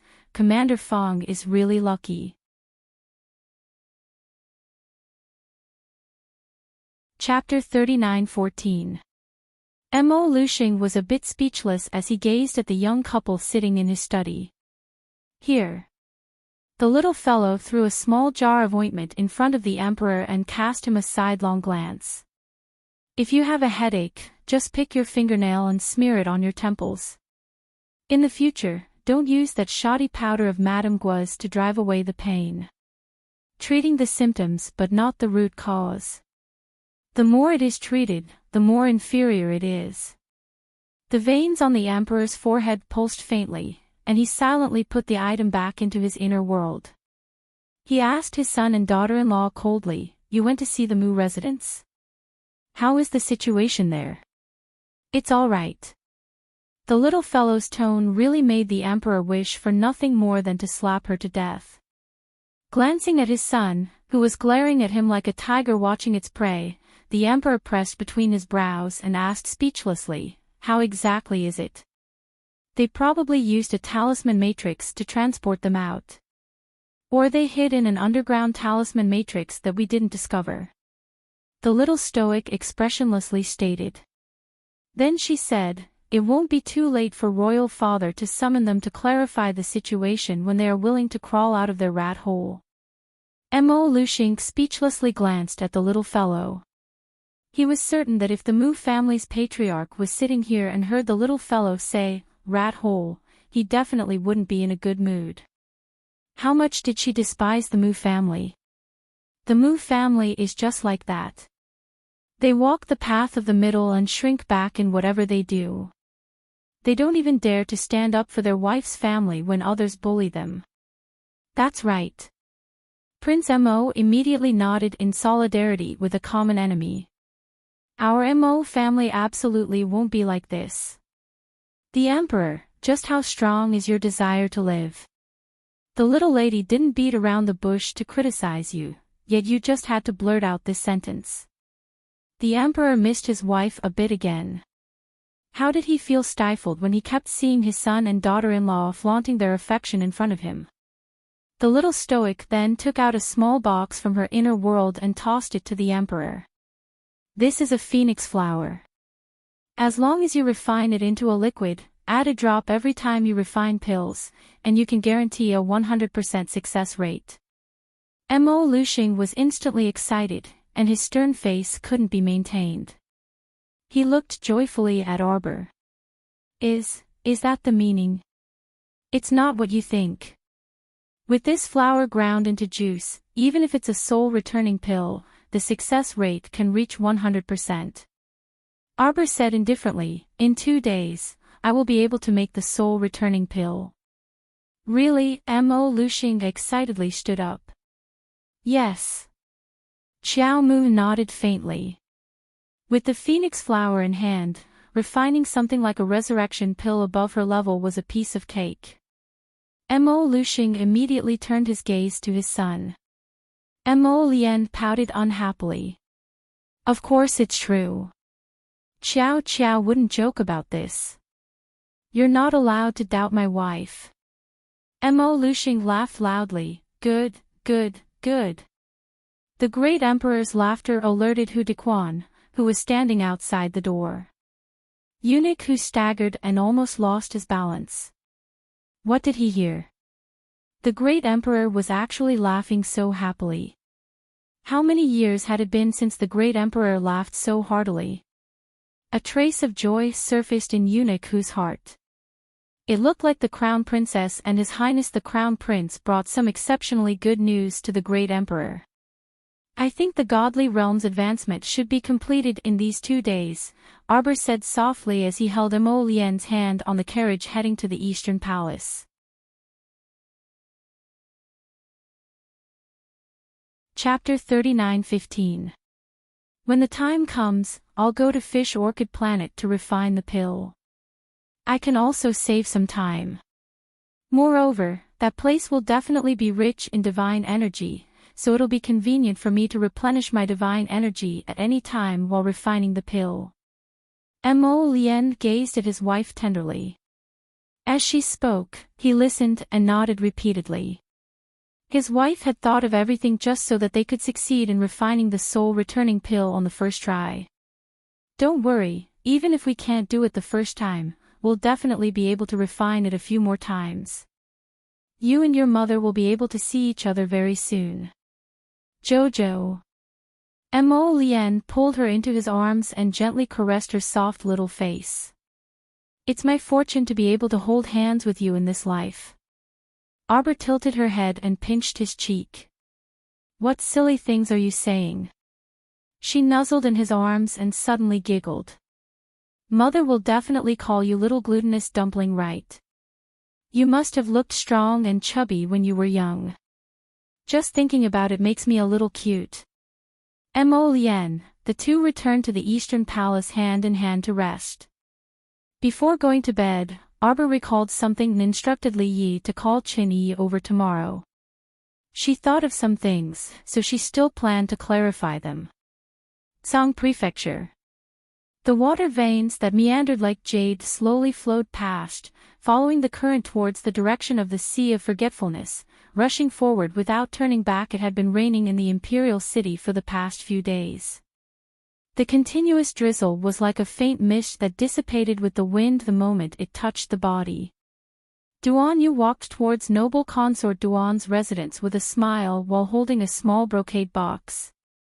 He thought to himself, I haven't seen my mother for a long time, so I must properly coax her later. In the winding corridor, a cool breeze accompanied by the drizzle slid past his handsome face. Hurried footsteps came from behind him. Duan Yu glanced to the side, and a long purple robe slowly brushed across the ground. Behind him, little Ku Zi and Nad Yuanjin hurried over.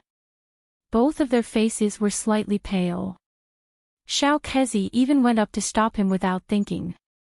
Your Highness, where are you going so early in the morning? Duan Yu glanced at him suspiciously before replying aloofly, Of course I'm going to see Mother. Aunt Yuanzhen was not as flustered as Xiao Kuzi. She took a few steps forward, steadied herself, and bowed in greeting. Your Highness, it's still early. Imperial Consort Nyang might not have woken up yet. Moreover, you've been traveling for several days and only returned to the palace late last night. It's better for you to return to the Limitless Palace and rest for 2 days before going to greet. The more Aunt Yuanjun spoke, the softer her voice became. She almost didn't dare to meet the man's sharp gaze. Duan Yu tilted his head slightly, his doubtful gaze circling the two of them. You're obstructing us in every way possible, but did something happen? He was a very intelligent person. A change in the expression of the palace maids and eunuchs around him could immediately attract his attention. Duan Yu's heart tightened, and he coldly berated, "Move aside." Xiao Kuzi scrambled to his knees and hugged his leg. He anxiously said, Your Highness, don't go, don't go. Don't, Your Highness. I beg you, don't go. Xiao Kuzi wept bitterly as he hugged his leg, but Duan Yu stubbornly dragged him along. Aunt Yuanjun turned her head slightly and secretly wiped the corners of her eyes with her sleeve. She braced herself with reddened eyes and stepped forward. Your Highness, please listen to this servant. Even if you go to the Imperial Consort bedchamber right now, you won't be able to find her. Duan Yu abruptly turned his head. Hurry, and hand over all your monthly tickets. Chapter 39:16. Duan Yu abruptly turned his head, and his icy gaze landed on Yuanjun. His voice trembled, and his brows furrowed. He enunciated each word clearly, My mother, where is she? Yuanjun heavily kowtowed to the ground and replied in a trembling voice, I don't dare to deceive your Highness. Her Majesty is currently in the Imperial Mausoleum on Lonely Mountain. She has been buried. Duan Yu staggered and nearly fell backwards. Xiao Kezi, who was hugging his leg, hastily reached out to stop him and called out in a trembling voice, Your Highness. Duan Yu shook his head and tightly gripped the small brocade box in his hand. His complexion instantly turned as white as a sheet. You're lying. He coldly muttered these 3 words over and over again. Soon after, he harshly shouted, You're lying. This servant doesn't dare to deceive your Highness. Yuanjun heavily kowtowed to the ground again and said with tears in his eyes. You're lying. Duan Yu harshly shouted and retreated several steps. He abruptly turned around and rushed out. He casually pulled over a spirit horse under the corridor and galloped away. His long purple robes glided in the wind, leaving behind an arc of shadow. Your Highness. Your Highness. Xiao Kezi immediately scrambled up in a panic and ran after him in a panic. He hastily turned around and shouted to the group of dumbstruck eunuchs behind him, Quickly report to His Majesty. Quickly find guards to follow His Highness. Duan Yu galloped out of the Imperial Palace and urged his horse towards the Imperial City's north gate. His fingers gripped the reins, and his knuckles were slightly white. His pair of peach blossom eyes, which were as gentle as water, were currently flashing with intense anxiety and disbelief. Impossible, he didn't believe it. He didn't believe it. He had even seen his mother before he left the palace for Phoenix Grove. At that time, his mother was still fine and completely fine. What kind of joke was this? Why would a perfectly fine person need to be buried? They must be deceiving him. He galloped towards the city's north gate, and a group of Featherwood guards galloped behind him. They repeatedly shouted at the city gate, Quickly open the city gate. Quickly open the city gate. His Highness Prince Chen has left the city. It was still early, and a large group of people had gathered outside the city gates, waiting to enter and exit the city. After the sound of horse hooves rang out in the morning light, everyone subconsciously retreated to the 2 sides. The rotating shaft of the city gate creaked as the heavy gate was pushed open to both sides by the city guards. Everyone looked back and saw a young man dressed in purple with a black horsewhip in his hand. He was handsome and graceful as he took the lead and rushed out of the city gate. Whoosh! Whoosh! Whoosh! Whoosh! Whoosh! A large group of Featherwood guards immediately went out to catch up with the spirit horse in front of them. After a long time, the dazed crowd finally let out a series of soft exclamations and exclamations. Who is that? A gentle voice came from a small green sedan by the side of the road. The maid stepped forward and bowed respectfully. Miss, it was Prince Chin who passed by just now. What a handsome and elegant Prince Chin. Two jade-like fingers gently lifted the curtain of the sedan chair, and her gaze slowly looked towards the city gate. The young man's figure was nowhere to be seen. He had already left. Duan galloped out of the north gate, and the light drizzle in the air rolled into beads and connected into a line, gradually becoming heavier. He had no time to care about anything else. His fingers tightly gripped the reins, and his thin lips were tightly pursed as he looked down at the small brocade box in his hand. Chapter 39:17. Mother, son has returned. Mother, you must wait for son. Duan spurred his horse to gallop wildly, not caring if the cold rain gradually increased in intensity. He only felt that his entire body was ice-cold, and his face was also inexplicably damp. Your Highness! Your Highness! The Featherwood Guard commander galloped over and tried his best to persuade while shouting, Your Highness, the rain is too heavy. How about we wait? The rain was so heavy, so going up the mountain right now really felt like asking for trouble. However, Duan turned a deaf ear to their voices and urged his horse up the mountain. Halfway up, a small mudslide occurred due to the torrential downpour, so he simply abandoned his spirit horse and continued to gallop up the mountain path. How could anyone dare to avert their eyes? They could only stare intently at the purple-robed figure before them. How could they keep up with his sudden burst of speed? The group of people also hurriedly abandoned their horses in a panic and followed His Highness up the mountain with flying steps, shouting, Your Highness, Your Highness. At this time, Duan couldn't hear anything. The sound of wind, rain, and shouting were all no longer in his world. Only a sheet of pale white remained in the world before his eyes. White, white, everything was white, so white that it was dazzling to the eye. The several hundred people in front were busy with the noble consort's burial. Some were weeping, while others were singing, and all of them appeared extremely pious as they prostrated on the ground. But he couldn't see a single one of them. Duan only saw a coffin placed in the center and 2 rows of guards standing ramrod straight in front of the imperial mausoleum. At this moment, the wind and rain seemed to be especially silent. Duan's body swayed, and the small brocade box he tightly clutched in his hand also crashed into the rain with a bang.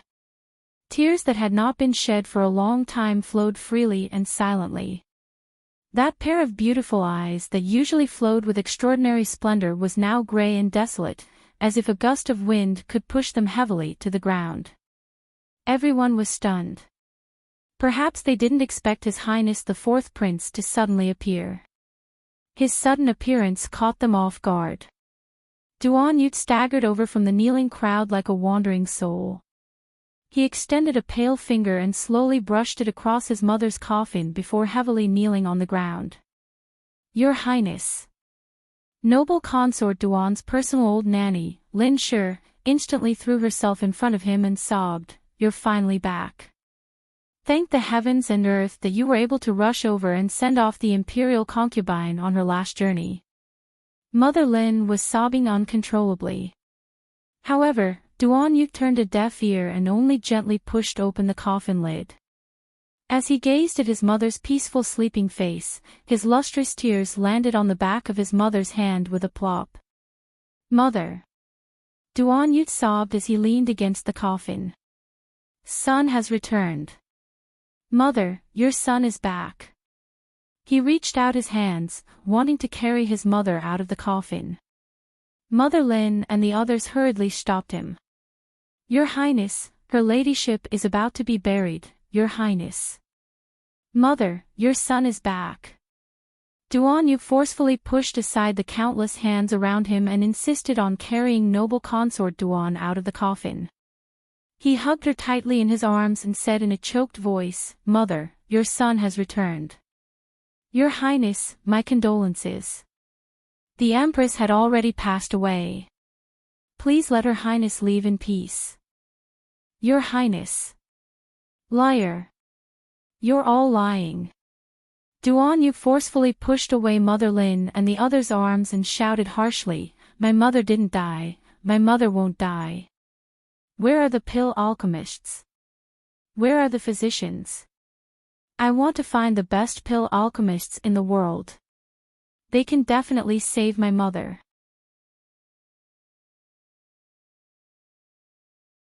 Chapter 39:18. Duan Yu hastily stood up with noble consort Duan in his arms. As if recalling something, he shouted sternly, Prepare the carriage, prepare the carriage. I want the fastest flying spirit beast in all of Tsang province. I want to go to the divine province, I want to go to the divine province.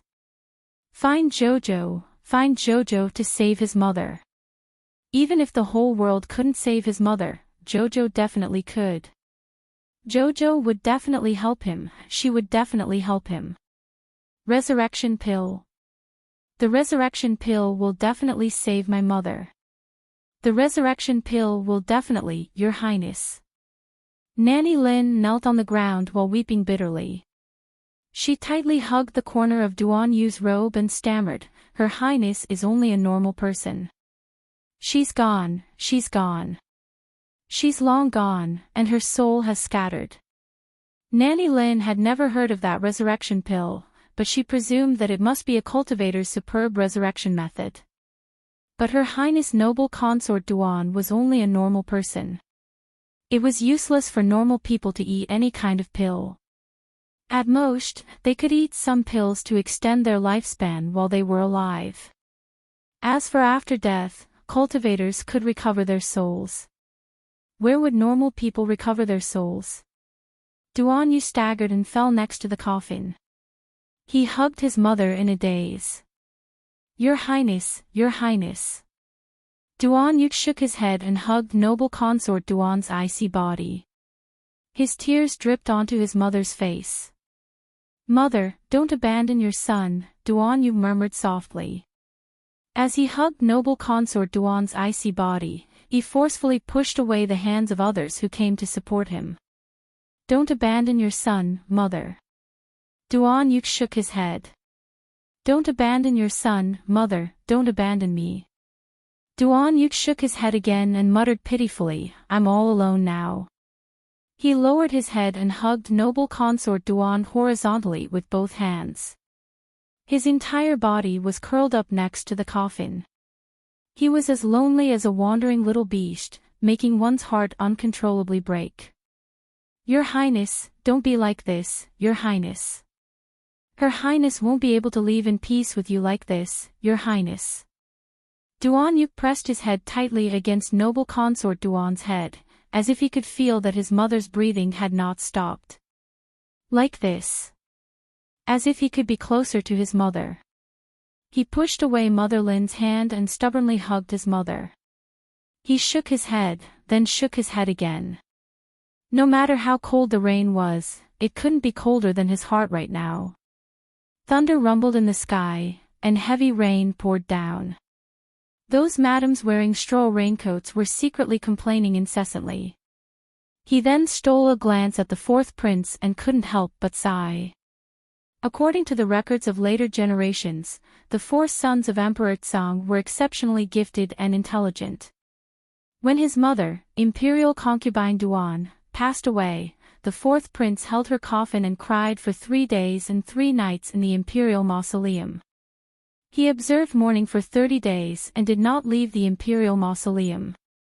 His filial piety could set an example for the world. The dividing line of my oak.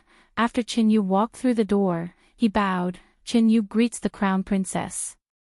Chin Kue, between you and I, master and servant, there is no need for such formalities. Take a seat. The little crown princess pointed to the seat below and said indifferently. Yes. Chin Kue agreed with a smile. He looked up and carefully examined the little crown princess before praising. The crown princess looks increasingly radiant these days. Did the trip to Phoenix Grove go very smoothly? The little crown princess pursed her lips. It didn't go smoothly at all. But that's all in the past. The little crown princess harumphed. In any case, no one can truly harm me. Chin Kue immediately nodded jubilantly. The crown princess herself is valiant. My crown prince consort is a firecracker.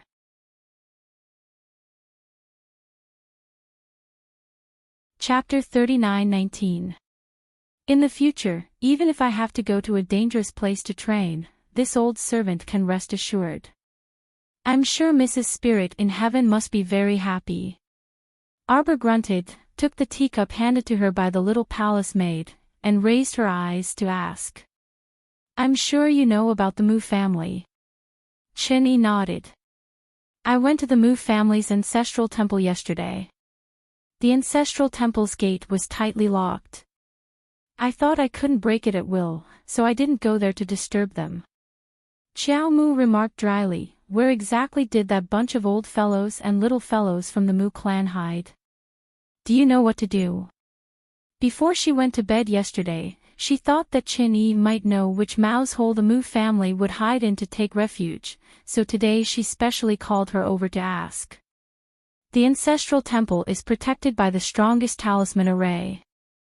Fortunately, Little Miss didn't break it violently, otherwise she would have suffered some hardship. Oh. Arbor was somewhat disapproving.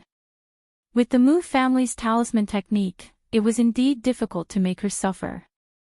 Chen Yi said with a smile, I know where they are hiding. The Mu family has always had an underground secret room all these years. I know, the Mu family dug many secret passages. Previously, the fifth madam of the Mu family used them to trick her sister-in-law, Mu Dongni, Arbor said expressionlessly. Chen Yi, her little miss, despised the Mu family. She could even remember these miscellaneous trifles clearly. Chen Yi coughed and quickly changed the topic with a smile. Miss, do you want to go? Chen Yi can take you to check it out. Arbor nodded. I wanted to wait for Big Brother to come back and let him find the Mu family in the underground cave. Now that I think about it, it's better to find them as soon as possible, lest they starve to death in the mouse hole when Big Brother comes back. Chen Yi, Little Miss felt uncomfortable if she didn't say something mean to the Mu family every 3 sentences. The little girl was mainly afraid that after the advancement of the divine realm, Ancestor Chaoyang would cry and make a fuss at her when he found out about it. The main thing was that Ancestor Chaoyang was too annoying. That's good. When is Little Miss going? Let's have breakfast. Arbor said faintly. Early in the morning, the crown prince was invited by the great emperor. She thought that since she had nothing to do, she might as well go and greet the Mu family. Chen Yi, you haven't eaten yet, right? Let's eat together. Chen Yu respectfully bowed and saluted. Chen Yu does not dare. Let Chen Yu serve little Mississippi. The little guy had a natural fondness for food. She didn't have high standards for the taste of food, so the cooks in the Eastern Palace's small kitchen all felt that their little crown prince consort was quite considerate. Today's breakfast was 8 dishes of desserts and 4 dishes of porridge. This was all ready because the little crown princess had purposely ordered them to make fewer dishes. As such, this fellow wouldn't be able to finish everything in one go. Chen Yi, don't be so busy. Sit down and let's eat together. The little crown princess pointed at the seat beside her. After eating half a mouthful of a small bun and drinking a mouthful of porridge, the little crown princess asked expressionlessly, "Those who died should be the disciples of the Mu family's side branches, right? When they moved, they would definitely move the direct line of descent first." Although it was very cruel to say it, it was indeed something that every aristocratic family would do. Chen-Yi almost choked on the crown princess's cough. He quickly shook his head and laughed. At that time, it happened so suddenly that the old man probably didn't have the time to plan.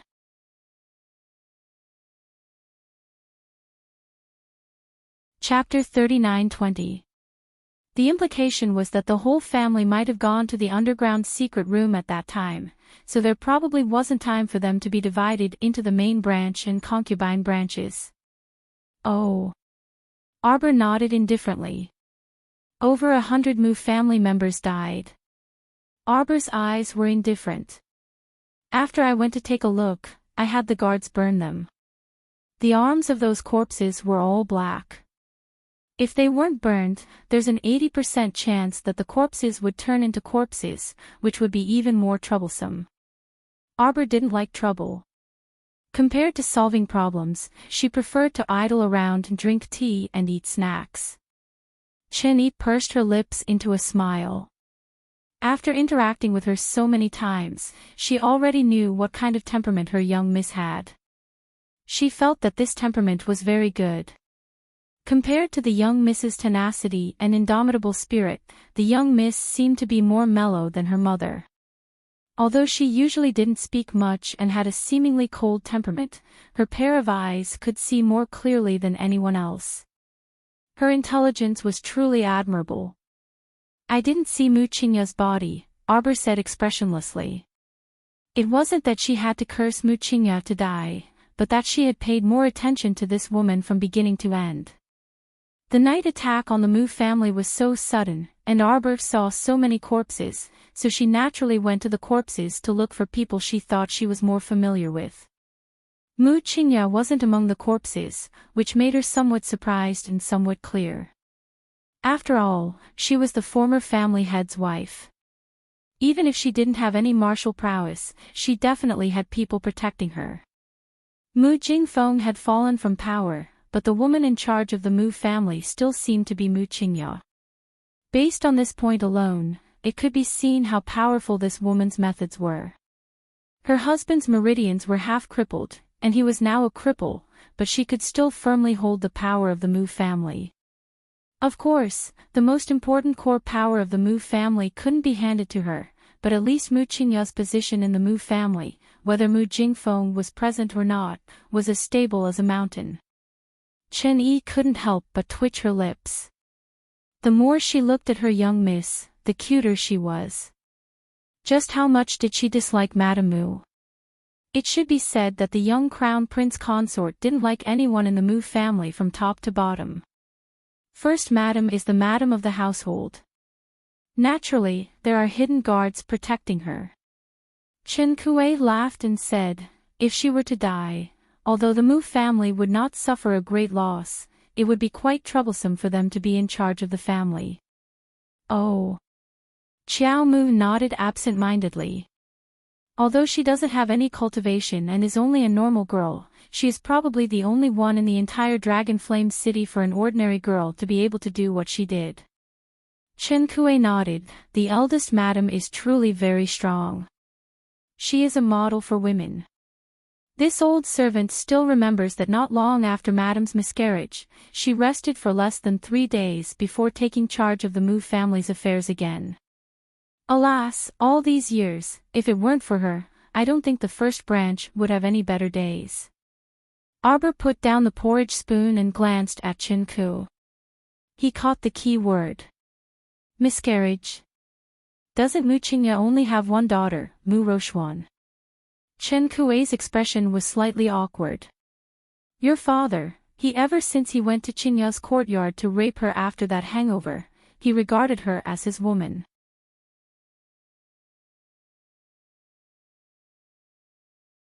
Chapter 39:21.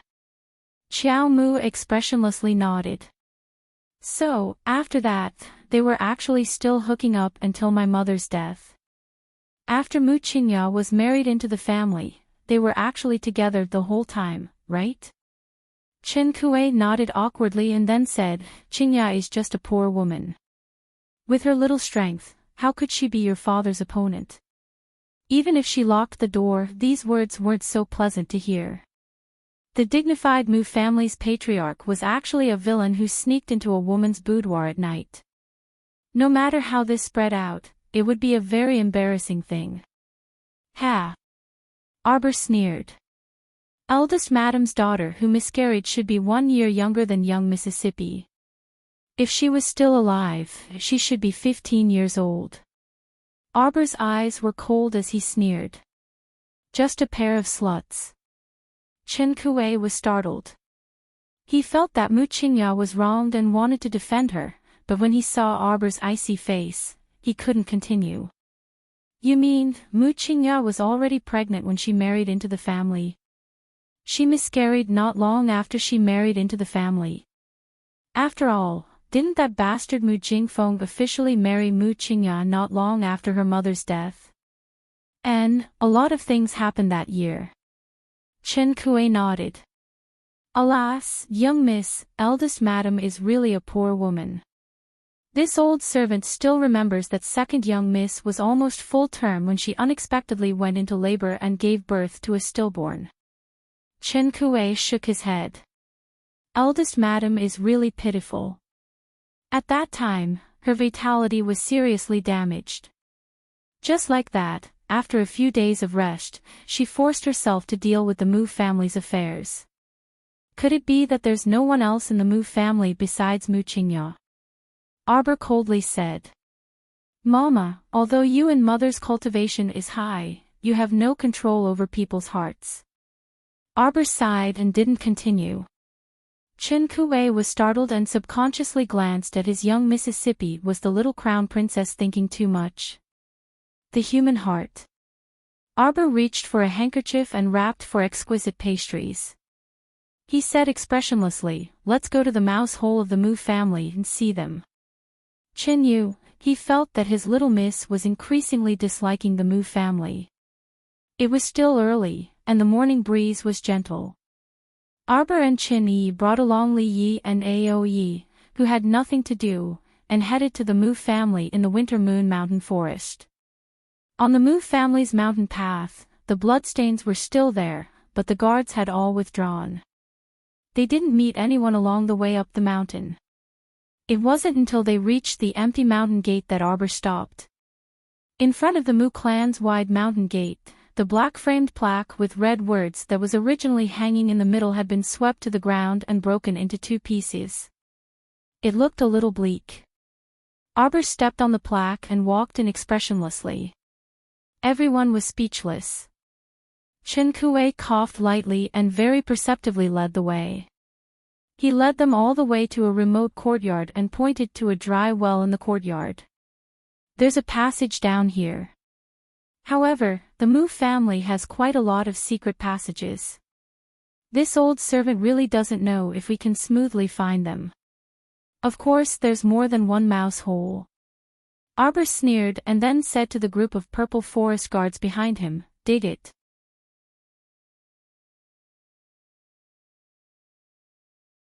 Chapter 39-22. Yes. The purple forest guards responded in unison. They immediately took out shovels from their inner worlds and began to dig violently. Chen Kuei, after digging a large hole in the dried well, Arbor looked down and saw a flight of stone stairs along the wall. Chen Kuei once again volunteered to lead the way, leading the Crown Princess group down. The underground passage was only wide enough for one person to pass through, but the deeper they went, the wider it became. Chen Kuei's memory was very good. There were so many forks in this underground passage, but she could always find one and lead the group forward. It seemed that she had put in a lot of effort while staying in the Mu clan. At the very least, she wasn't the gloomy old woman who never left chasing Wind Garden. Chen Kuei leaned on the golden staff in her hand, which was covered with a small piece of black cloth, leaving only one eye visible. Her body had been recuperated recently, and she was much better now.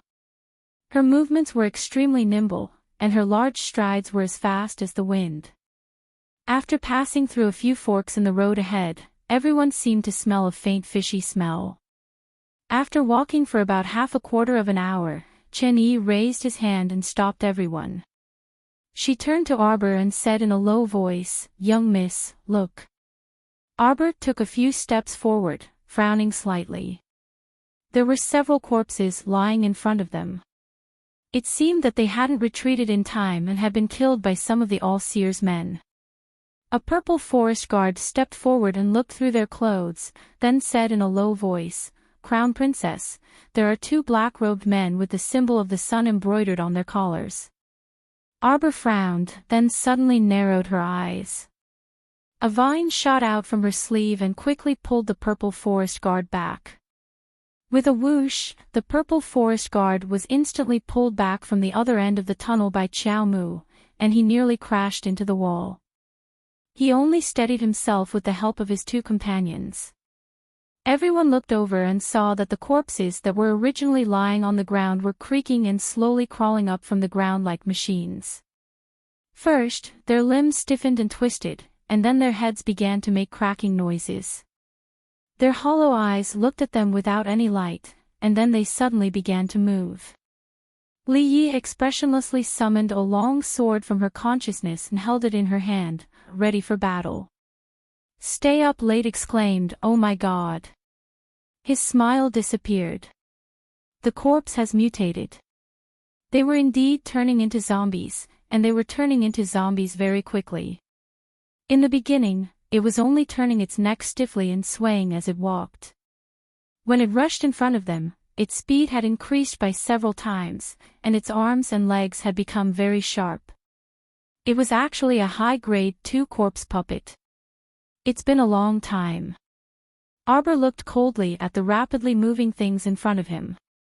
Without hesitation, he threw out an offensive purple talisman.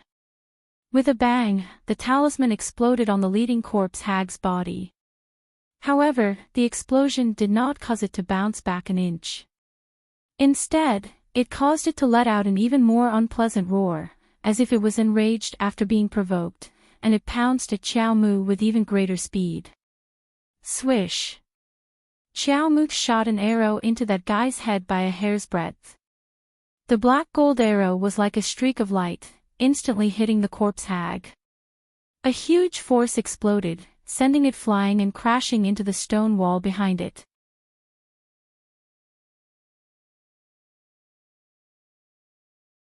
Chapter 39-23.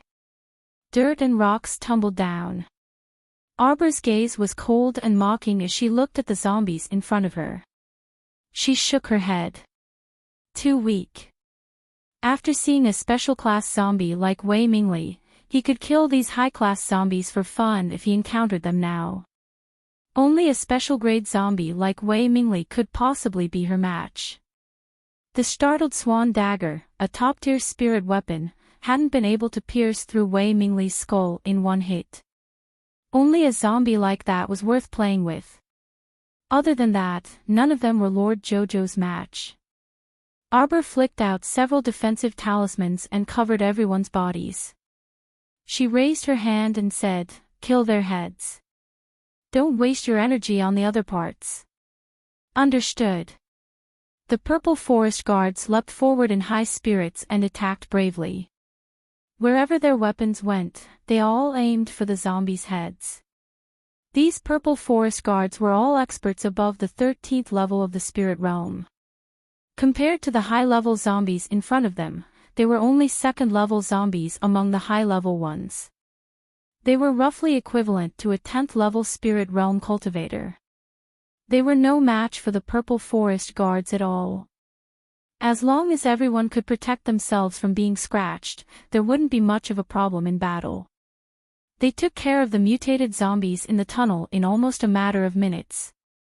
A serene blue flame ignited between Xiao Mu's fingers, incinerating those things into ashes without any room for protest. The group flew towards the tunnel in front of them, encountering many mutated zombies along the way. The further they went, the denser the dampness and cold air became. Chen-Yi suddenly raised a hand to stop everyone's footsteps. He pointed at a thick stone door in front of them and said in a low voice, "Young miss, look." There were probably over 100 zombies surrounding the stone door. They were all roaring and clawing at the door, as if wanting to tear it apart. However, the stone door was covered in a layer of faint fluorescent light. It should be the power of a defensive glyph formation. These zombies wouldn't be able to break through the door in a short amount of time.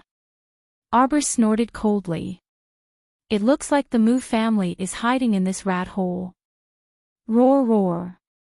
The zombies suddenly discovered that there were people behind the tunnel. They turned their heads. It was impossible to distinguish friend from foe on their rotten faces. Arbor thought that there might be a lot of Mu clan's disciples among them. His cold eyes swept across these things, and he ordered indifferently, "Clean them all up." Yes.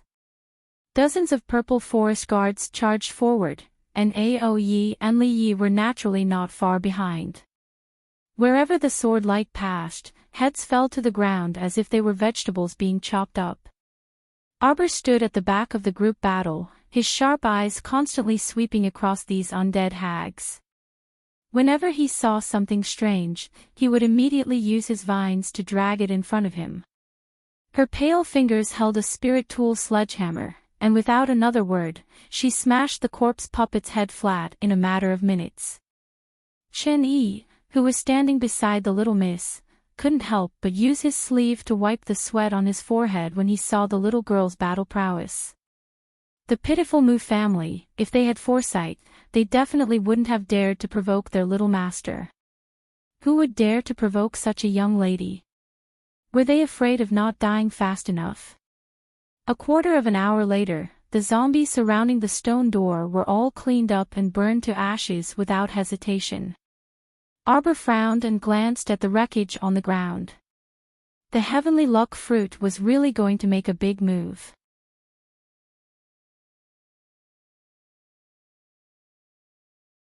Chapter 39-24. The number of these corpse puppets seemed to be increasing.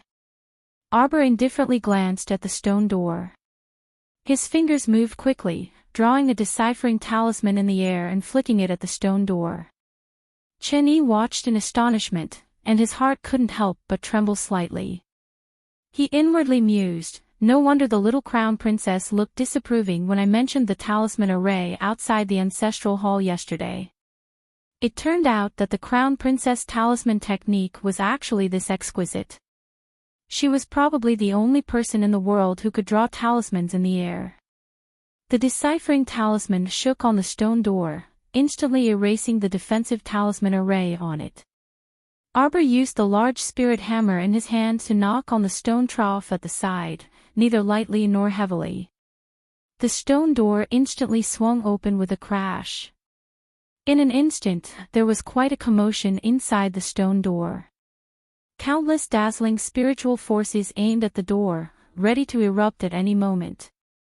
Only to hear old Master Mu shout in a deep voice, "Everyone, stop." Everyone looked over in astonishment. Yet they saw the young crown prince consort standing there prettily with an aloof expression on her frosty little face. She swept a disdainful gaze at them just like that. "Jojo."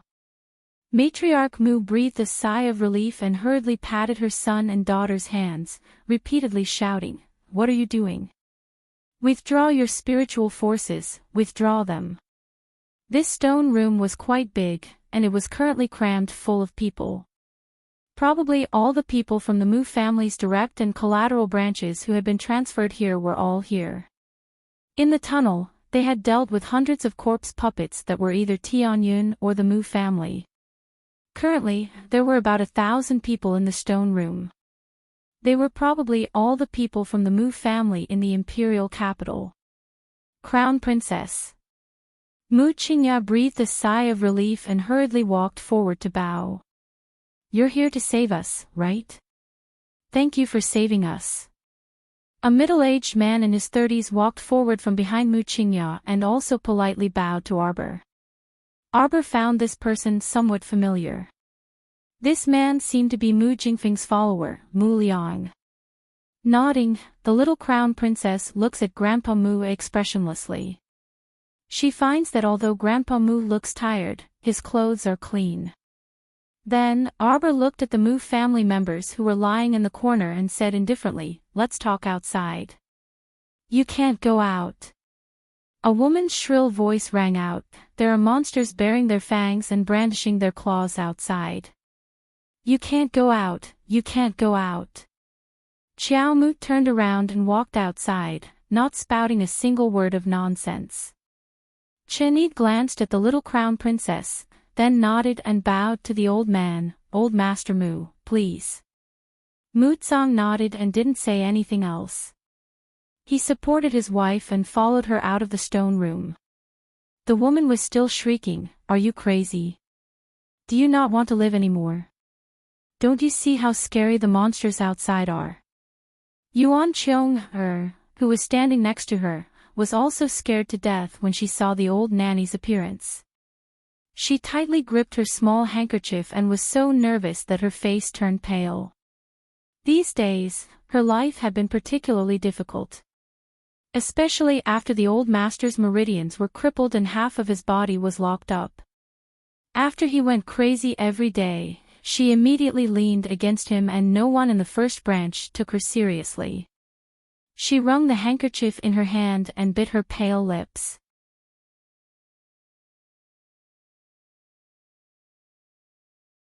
Chapter 39-25. But seeing that the crowd was rushing out with the old man, she didn't dare to say anything and was just about to step out. Suddenly, the old woman's 5 fingers grabbed her like iron pliers. "Aunt, you can't go, you can't go." The old woman grabbed Yuan Qiong's hand like crazy and cried out in alarm, "There are so many monsters outside, any one of them can eat us. It's not as safe as here. Don't go out, all of you don't go out." Because of fear, the old woman reached out to grab the hands of the people around her. "After we go out, everyone has to be checked." Arbor said coldly, "See if there are any corpse puppets in the incubation period." "Yes." The purple forest guards answered in unison. The expression on the old woman's face changed, and then she screamed louder. Don't go out, old woman, are you stupid? Do you want to live underground all the time?" Mu Dongni angrily pushed away the old woman's hand. "If you don't want to go out, then stay here alone," Mu Dongni said angrily. Anyway, she was going out. Previously, when Tian Yun's people attacked the Mu family at night, they were caught off guard, so there were countless casualties. But the Mu family was not all useless people who couldn't resist, at least she, Mu Dongni, was not. Although Mu Dongni was extremely casual and didn't have much sense of family honor, she also knew that if the enemy came to kill her, she would only be waiting for death if she didn't resist. Yuan Qiong pulled her old woman's hand. "Old woman, don't worry too much. Since the crown princess and the others came in to save us, it means that the monsters outside should have been cleaned up." The old woman said sternly, "How is that possible? So many people in our Mu family were forced into this cave. How could they clean up so many monsters outside with just a few people?" What she said, everyone in the Mu family couldn't help but feel embarrassed. This didn't seem to be a compliment, right? Especially those elders from the Mu clan, who had previously been harshly reprimanded by Qiao Mu, felt a burning pain on their old faces at this moment. No wonder the young crown prince consort looked down on her family clan. As expected, they were as weak as a chicken. The little crown princess can clean up all the zombies outside with so many people. On the contrary, the thousands of Mu family's children only know how to hide in this pit and shrink their heads, not daring to go out. The crown princess' disdain for them was not without reason. The tall and thin elder Du's face was gloomy. After a while, he said, "The 3 elders are slightly injured. Let's go out first."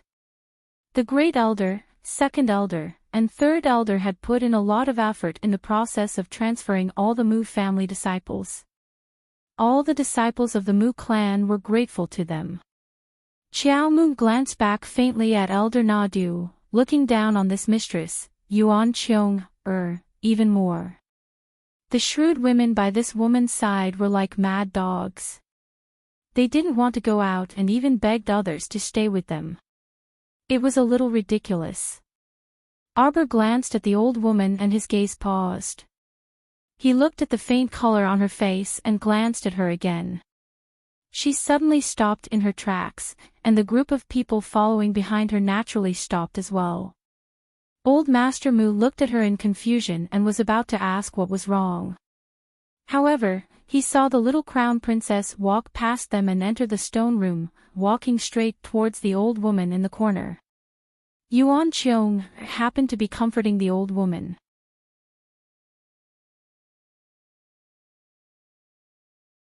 Chapter 39-26. As soon as she looked up, she saw the crown princess suddenly standing in front of her. Yuan Qiong couldn't help but be slightly startled. No one dared to agree with the crown prince consort's ghost-like movements. Yuan Qiong forced herself to be calm and tried to hold the old woman's arm. She asked in a trembling voice, "Grand Crown Princess, why are you doing this? You suddenly stood in front of me without saying a word. If you don't say a word, who can understand what you're thinking?" Arbor's gaze pierced through the old woman like a needle.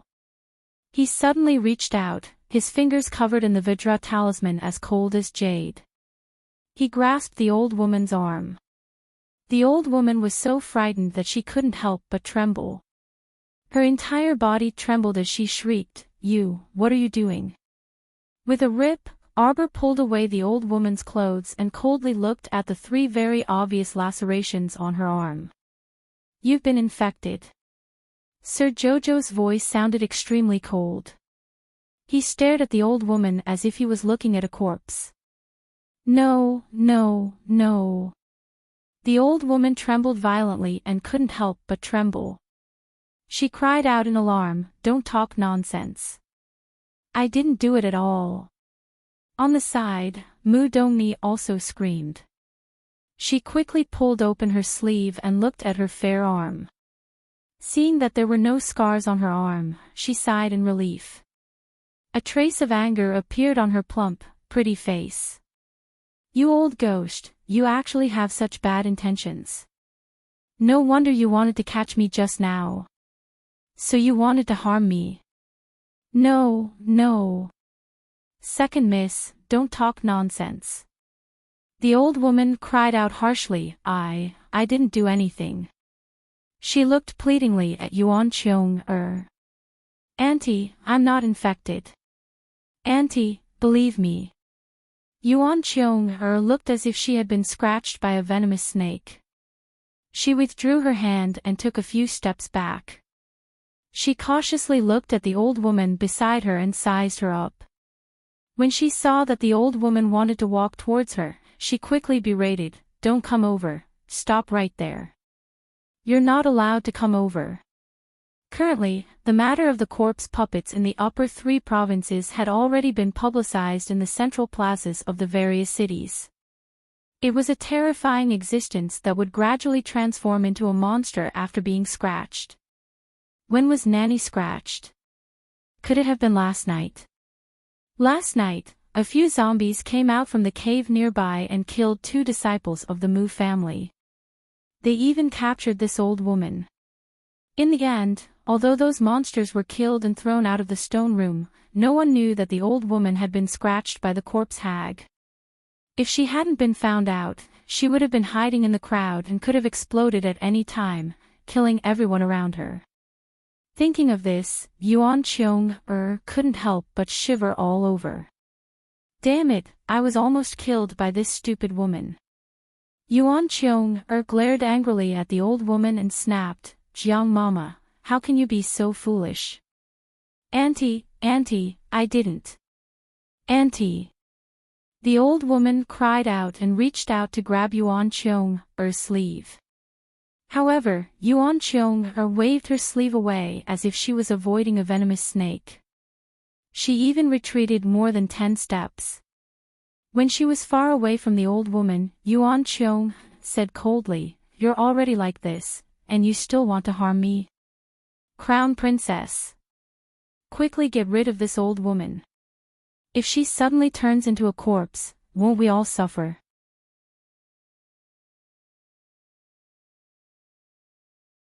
Chapter 39-27. Concubine Mother. The old woman looked at Yuan Qiong in disbelief, covering her face and crying. It was impossible to say that she didn't care. Jiang Mama had followed Yuan Qiong for 7 or 8 years, and she had always been conscientious in her duties and considerate of her. But now, Yuan Qiong had abandoned her without hesitation. It was like a sharp knife stabbing into Jiang Mama's heart. Arbor glanced at them indifferently. It could be said that she had a deeper understanding of the human form than anyone else. She was not surprised by Yuan Qiong's behavior. In her previous life, when the zombie outbreak happened, she had seen many people who were more heartless than Yuan Qiong. Tie her up first and bring her up. Arbor ordered faintly. Yuan Qiong, however, cried out in dissatisfaction, "How can we just tie her up like that? What's the use of tying her up? What if this old woman suddenly counterattacks and injures us? What should we do?" Mu Dongni glanced at her impatiently. "Why are you so talkative? She hasn't turned into a zombie yet. Besides, it's not like we won't deal with her after we tie her up and let people watch over her. Can't we go up first?" Everyone in the Mu family nodded in unison. Arbor didn't say anything more and led them back the way they came. Along the way, the expressions of the Mu family disciples changed unpredictably. From time to time, they would secretly glance at the little crown princess's cold face, not knowing what to think for a moment. If they said that the little crown princess was cold and heartless, she would have led people to dig a tunnel to save them. But if they said that she was very good to them, that wasn't necessarily the case. Her cold face and stiff expression along the way repeatedly showed how much she disliked the Mu family. After climbing out of the messy dry well, everyone breathed a sigh of relief. Thus, Mu Tsang brought everyone to the front hall. Even if more than 1,000 people were standing in this large front hall, it wouldn't seem crowded. Mu Jingyuan faintly smiled, his tone somewhat mocking as he said, "It's all thanks to Jojo's arrival this time. Otherwise, with the elders' cautious temperaments, I'm afraid they would have to hide in that dark stone room for a few more days. At that time, the corpse poison in Mama Zhang's body might break out, and she might even scratch and injure many people." When Mu Tsang heard his third son's ridicule, he couldn't help but feel a little embarrassed. Reporting to the Crown Princess, Her Excellency Hao Fei has arrived with Alchemist Wang, Alchemist Gu, and a dozen or so doctors, a purple forest guard hastily reported. Arbor nodded when he heard that. He glanced at more than 1,000 people in the hall and turned to the old man. "The people from the Heavenly Pill Association are here. Send them out in batches and get them checked one by one." "Don't think you can get away with it," Arbor said coldly. If he tried to deceive others after being poisoned by the corpse poison, who knew how many more people would be harmed when the poison erupted? Everyone's expressions trembled. Mu Jingxing couldn't help but angrily say, "Even we have to be checked." Arbor's gaze gradually turned cold. He said to the purple forest guard, "Keep an eye on them. If anyone resists the check, just kill them. There's no need to report it." "Yes, Crown Princess." Everyone couldn't help but gasp. Crown Princess's words were truly cold, causing everyone's hearts to turn cold. After taking a deep breath, Mu Tsang nodded and waved his hand. "Do as the Crown Princess says." Mu Jingxing furiously sat down. His eyes were wide open as he glared at Arbor, his heart filled with resentment. That despicable brat.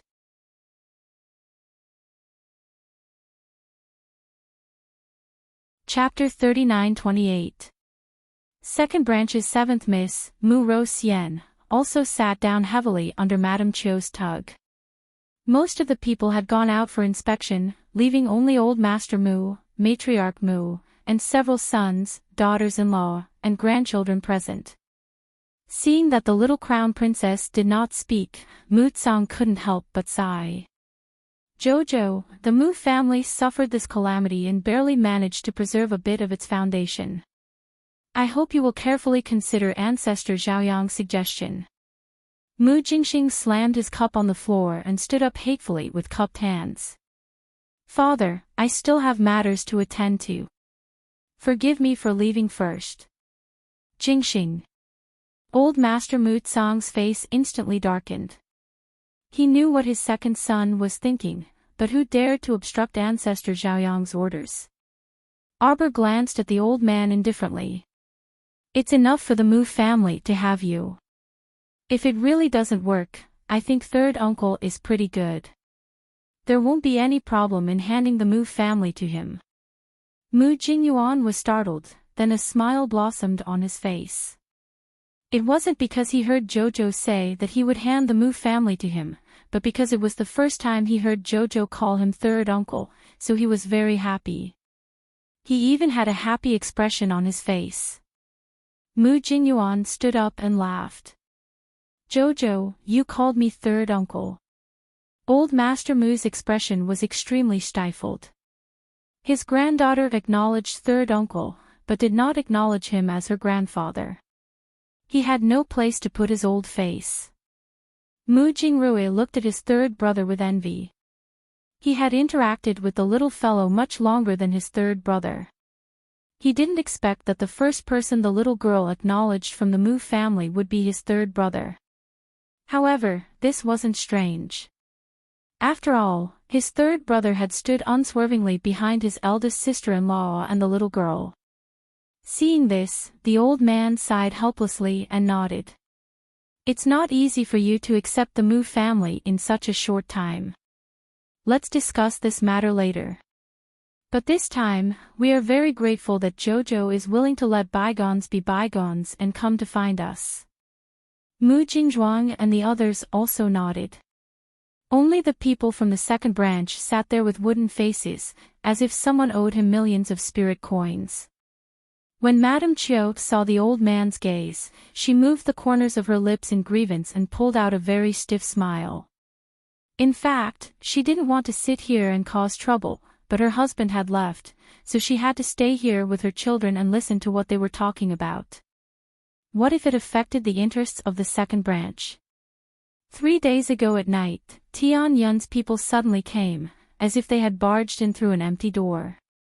The old man said in a deep voice, "The leader is a strange man with a long neck, a sharp head, and a pair of big wings on his back. Yes, it looks very much like an eagle." Mu Jingzhuang nodded. That's a harpy modified by Tian Yun. Arbor said faintly, "We also encountered one in the Phoenix Forest. Also, I found a sun symbol on some of the black-robed men outside your stone room. It's probably the symbol of a branch of Tian Yun." The old man nodded solemnly. It's not unreasonable for them to suddenly target our Mu family. As one of the 6 great patrician families, the Mu family also holds the secret of talisman arts. At this point, a trace of awkwardness appeared on the old man's face.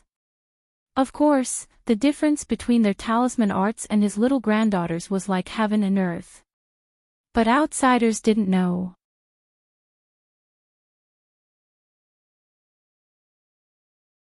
Chapter 39-29. Outsiders only knew that they were a talisman aristocratic family with a 1,000-year legacy, so they must be an extremely powerful family. Outsiders had their eyes on the talisman techniques in their hands, wanting to snatch them away by force. Who would have thought that the little crown princess's talisman techniques were so extensive and profound that it was even more profound than their family's inheritance? Arbor looked up at the old man. The old man coughed dryly and said, "Even so, most of us still did pretty well when the crisis struck. We didn't lose face for the Mu family. Xiao Mu harumphed lightly, non-committal. The old man was a little embarrassed as he weakly looked at his granddaughter and said, Of course, they still need to constantly train. But Jojo, regarding the issue of Sky Fate, our Mu family's standpoint is definitely the same as yours. Yes. Yes. The Mu brothers nodded in succession. Mu Jingyuan smiled at his little niece and said, Jojo, the Mu family has produced many people who have disappointed ancestor Zhaoyang all these years, but we still have many outstanding and ambitious youths. Take your fifth sister, Ro Qin, for example. Although she's frail and sickly, and her cultivation is shallow, she played an extremely good role in this sudden incident. Yes. Ro Qin's performance this time really gave me a huge shock. Fourth brother, you really have a good daughter, Mu Jingshuo praised. A faint smile appeared on Mu Jingshuo's stern face as he shook his head and said, Ro Qin is also a member of the family. This is what she should do. Everyone nodded. The Qiu family sat there as if they were an isolated family. Seeing the brothers happily praising each other, the Qiu family revealed slight anger on their faces. Mu Ruian could not help but snort angrily. In the end, if my second brother hadn't helped a few elders to push open the stone door in the passageway, we wouldn't even know what the situation would be like now. Madame Qiu smugly swept a glance at Mu Jingshao and the rest. She did not say anything, but the smug look in her eyes was unmistakable. Mu Erkshu, who was mentioned by Mu Ruian, calmly raised his eyes and indifferently looked at the few elders of the Mu family.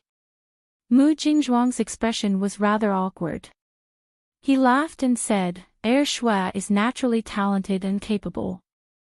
It's just that, he paused and suddenly said in a deep voice, on the day Tianyun broke in, it was the second branch who was in charge of guarding the entire Mu family. Madame Qiu couldn't help but be furious. Sixth brother, what is the meaning of this? Are you suspecting our second branch of the Heavenly Fate organization? Second sister-in-law, I didn't say that. I just find it a little strange. Mu Jingshua pursed his lips. Madame Qiu shouted angrily, you're just throwing a bucket of shit at my second branch. Of course, she absolutely could not admit to this matter. Otherwise, it would be a small matter if the entire second branch was expelled from the Mu family. If such a crime was put on her head, the entire second branch might be obliterated. Arbor looked suspiciously at the second branch's madam and coldly instructed Li Yi, who was beside him, go and invite the second branch's old master out. Check his condition first. Madame Qiu could not help but be enraged. Crown Princess, what do you mean by this? Arbor stared at her furious gaze and coldly said, it means that I'm suspecting you.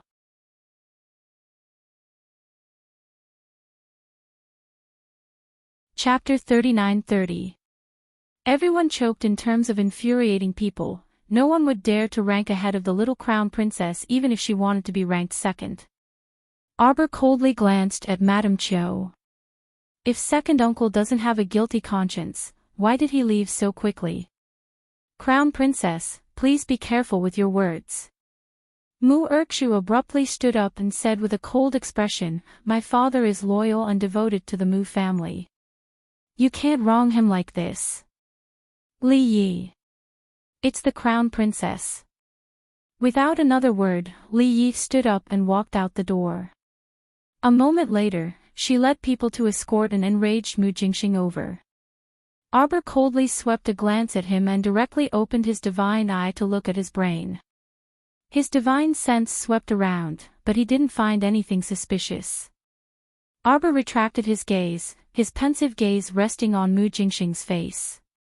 Mu Jingxing looked like he had suffered extraordinary shame and humiliation. He kept kicking his legs and hooting, Crown Princess, you're going too far.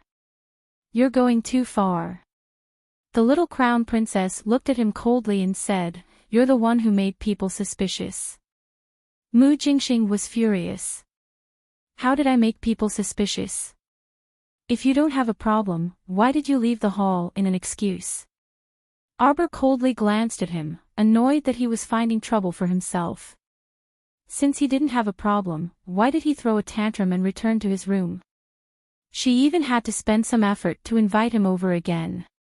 In the end, when she looked at his head, she didn't find any black crystals. Crown Princess. Mu Jingxing was furious. If his eyes could devour people, the little crown princess would probably be completely torn to shreds by now. Arbor leisurely waved his hand at him. Someone naturally escorted the trembling Mu Jingxing back a few steps and firmly pressed him to sit on a stool. Madame Chiu looked angrily at Arbor. Mu Erkshu also couldn't take it anymore and stood up. Crown Princess, isn't it too rude of you to do this? Arbor glanced at him indifferently and gestured for him to sit down. Then, he said in a cold voice, I just used my divine sense to scan all of you. Fortunately, none of you have anything left behind by Tianyun in your heads. Everyone felt a chill in their hearts. They knew very well that if they really had that thing in their heads, they would have been wiped out long ago. Since Tianyun was able to barge into the Mu clan as if there was no one around, it means that there is something fishy going on inside. The old man's body trembled slightly. Even if we can't find anything in their brains, it doesn't mean that there isn't a ghost among us, Arbor said coldly. He suddenly looked up and asked, Where's Mu Jingfeng? Everyone was speechless. Only now did the child realize that her father, Mu Jingfeng, was not in the hall. The old man's expression became a bit awkward for a moment. Jingfeng, before the incident, had already disappeared. Qingya was the one who reported this matter. Mu Qingya hastily stood up and bowed with her head lowered. That day, I served Lord with his medicine and watched him fall asleep. Who knew that the court would suddenly catch fire in the middle of the night? When I finished putting out the fire and went to Lord's room, I didn't see him again. Arbor made an "oh" sound. His gaze roved over her body, and he probed her mind with his divine sense. Mu Qingya's body trembled slightly, and she suddenly fell backward. If not for Nanny Chiu's quick reflexes, she would have fallen to the ground.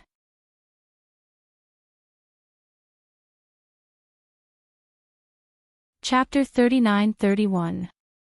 Arbor had only used a bit of her divine perception to check on her, so it wouldn't hurt her at all. She couldn't help but feel a little sick seeing her in such a delicate state. An ordinary person like Mu Qingya didn't have a conscience, so it was impossible for her to see anything even if she went in. Arbor inwardly chided herself for being slow-witted and retracted her divine perception. She glanced at her indifferently and said, Madam, you still have to take care of your body. Thank you, Crown Princess, for your concern. Mu Qingya curtsied, her expression gentle yet bitter. Arbor retracted her gaze and said to the old man, It's getting late. I think the Mu family still needs to be properly settled. She asked indifferently, How's it going outside? A purple forest guard immediately came to report. Crown Princess, there are more people. The doctors outside still haven't finished seeing half of them. Then stay and take your time. Send them back after you're done. Arbor stood up and walked out. This Crown Princess will return to the palace first. The Crown Prince and eldest son should be back by now. She still had to rush back to have lunch with her husband. Farewell, Crown Princess. Everyone in the Mu family stood up to send her off. The little Crown Princess ran out, her footsteps flying the entire way. Li Yi followed behind her and asked, Does the Crown Princess have someone suspicious in mind? Other than third uncle and the old man, everyone is suspicious. Arbor pursed her lips. Oh Yi, as expected, the little Crown Princess really didn't like the Mu family. We received news that the Mu family's eldest young master should be returning to the capital tomorrow. Oh, let's have eldest brother investigate when the time comes. Arbor frowned and said, My intuition tells me that there's something wrong with that second branch. Although she didn't find the black crystal buried by Tian Yun in Mu Jingxing's family's heads, perhaps Mu Jingxing didn't need to modify it. Or perhaps Mu Jingxing's family didn't have the heart to modify it. She didn't know. Or perhaps it was that missing Mu Jingfeng's doing. Who knew? It was better to leave the Mu family's matter to their own family. She had already done all she could. The little crown princess snorted and quickly jumped into the carriage. Let's go back. In the other room. At this moment, Mu Jingfeng's body was half paralyzed as he struggled to crawl to the metal door. He slammed the metal door with all his might and bellowed, "Let me out. Hurry and let me out. I've told you everything you want to know. What else do you want? Mu Qingya, are you Mu Qingya? Is it you? Bitch, bitch, bitch." He roared angrily, but the iron door opened unexpectedly. A long leg stepped in, stepped on his face, and walked in while giggling. Mu Jingfeng nearly fainted from anger, his entire body trembling with hatred. TSK, TSK, TSK. How can the dignified patriarch of the Mu clan be like this? The teasing laughter reached Mu Jingfeng's ears, causing him to be on the verge of exploding in rage. He angrily smashed his left fist on the ground. Because of the blockage of his meridians, half of his body could not move, and his other hand was also in a crippled state. Ha ha ha. The woman twisted her body as she walked forward, and her fair and tender feet stepped on Mu Jingfeng's chest. Mu Jingfeng's gaze followed the red satin ribbon tied around her chest and saw a fair and exquisite face with exquisite makeup. My pitiful patriarch Mu. Oh, that's not right. It should be the previous patriarch. That woman stepped hard on his body.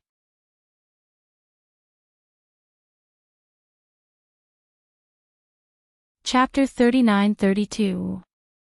Squatting down, the woman's eyes moved closer as she smiled faintly. Do you know?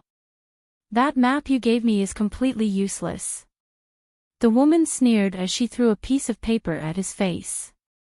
She nonchalantly said, "Master is very angry right now."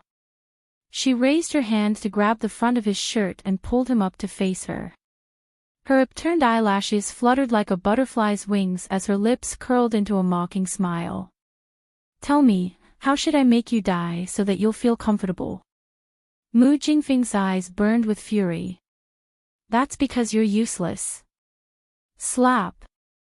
The woman raised her hand and gave him a slap. Suddenly, as if she was suffering from schizophrenia, she pulled him into her arms and gently stroked his pale face.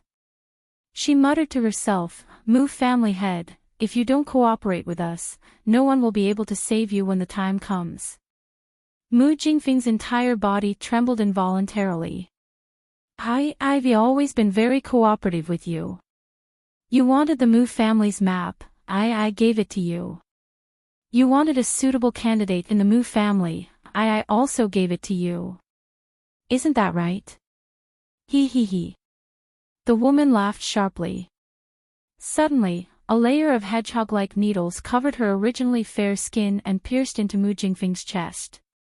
Ah! Mu Jingfeng let out a tragic howl as his entire body uncontrollably curled up from the pain. Was it Mu Qingya who betrayed me to you? Is it? Is it her? If not for Mu Qingya's guidance, who would be able to take him away from that abandoned woodshed in the Mu family's main branch?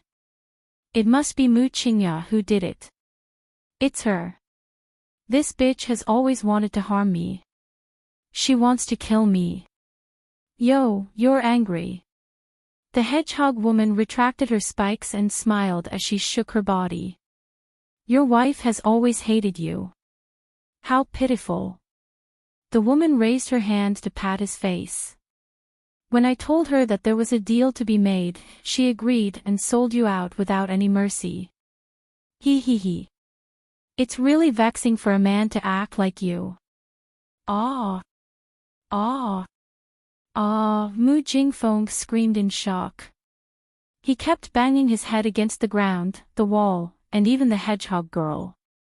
Hedgehog lady pushed him to the ground with a finger in disdain. She then stood up and walked away. Poor man, you can continue to howl here. When you can think of an idea to deal with the Moo family, I will let you go. What do you think? Or you can give me your clan's secret treasures, talismans, and legacies. In exchange for freedom. Ah. Mu Jingfeng slammed into this and that as if he had gone mad, his entire body contorted in an abnormal manner. The woman glanced at him in disdain, snorted, closed the iron door again, and walked out. Greetings, Vice Hall Master Mang. As soon as the woman walked out of the door and saw the tall black shadow under the corridor, her eyes couldn't help but light up. She hurriedly leaned over seductively. Vice Hall Master Meng's half-masked face revealed a trace of disdain. He pushed her away in displeasure and said in a cold voice, "Thorny Rose, do you have any useful information?" The hedgehog girl called Thorny Rose shook her head and twisted her soft body.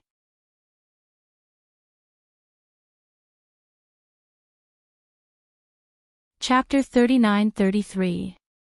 The woman coquettishly said, "I think that Mu Jingfeng is a useless person. He can't even suppress a madam without any cultivation and was even sold to us by that woman." Kakik. That's right, that mortal girl called Mu Qingya seems to have interacted with people from our hole. Should we send someone to erase her? Vice Hall Master Meng faintly shook his head. No need. The life or death of a woman without any cultivation isn't that important. Alright, I'll listen to you. Thorny Rose cast a coquettish glance at Vice Hall Master Meng and coquettishly said, "Oh right, has Hall Master Gong's injury improved recently?" Vice Hall Master Meng swept a glance at this coquettish woman and faintly knitted his brows before turning to leave with a cold expression. Just do your own thing well. Don't inquire too much about Hall Master matters. Also, don't fish for too long, lest you catch the big fish to death. Alright. I'll listen to you. Thorny Rose swayed her body and put on a gentle and coquettish appearance, which disgusted Vice Hall Master Meng greatly. He faintly glanced at her before leaving expressionlessly. Thorny Rose harumphed and lowered her head to sweep a glance. She had a perfect figure and a perfect face. Which of the men in the hall didn't prostrate themselves under her skirt? Yet, there were always a few thorns that refused to submit to her. It was truly troublesome. After thinking about it, she still decided to listen to Vice Hall Master Meng and obediently opened the metal door to enter. She discovered that Mu Jingfeng was still lying on the ground and howling non-stop, looking like he had suffered a huge blow. Hey! Thorny Rose stepped forward and kicked him. She indifferently said, "Stop pretending to be dead, alright? Kill me. Kill me if you have the guts." Mu Jingfeng sternly shouted. He was currently half dead. How could he have the energy to continue living? On the contrary, death was a form of relief. Kill you? How can that do? Thorny Rose softly chuckled and used her toes to rub Mu Jingfeng's cheeks. Hey, I say, don't be so weak. You're a grown man. Don't talk about death every time you open your mouth. How about this? Thorny Rose smiled and took out a small bottle of green liquid from her inner world. I have an improved medicinal liquid here. You can take it a few times. Not only can it immediately relieve the pain in your body, it can also I'll make you stronger so that you won't be paralyzed like this anymore. Mu Jingfeng reluctantly turned to look at her with a suspicious expression. How could this woman be so kind? She must be lying to him. He had been captured and brought here for several days. Every time this woman came, she would either humiliate him or trample on him. How could she possibly give him some recovery liquid? But looking at the bottle of medicinal liquid in her hand, for some reason, Mu Jingfeng's heart burned with passion. It was as if the medicinal liquid was a treasure that could sustain him for the rest of his life and allow him to continue on his path of glory. He drooled as he looked at the potion in Thorny Rose's hand. He crawled over and crawled to Thorny Rose's feet. With a pious expression, he extended his hands towards her. Thorny Rose giggled and waved her right hand. Her bewitching voice faintly said, "This black crystal will be your proof of identity from now on. Don't worry. The organization won't mistreat any youngster who dares to work hard." "Oh, you're not young anymore." Thorny Rose giggled.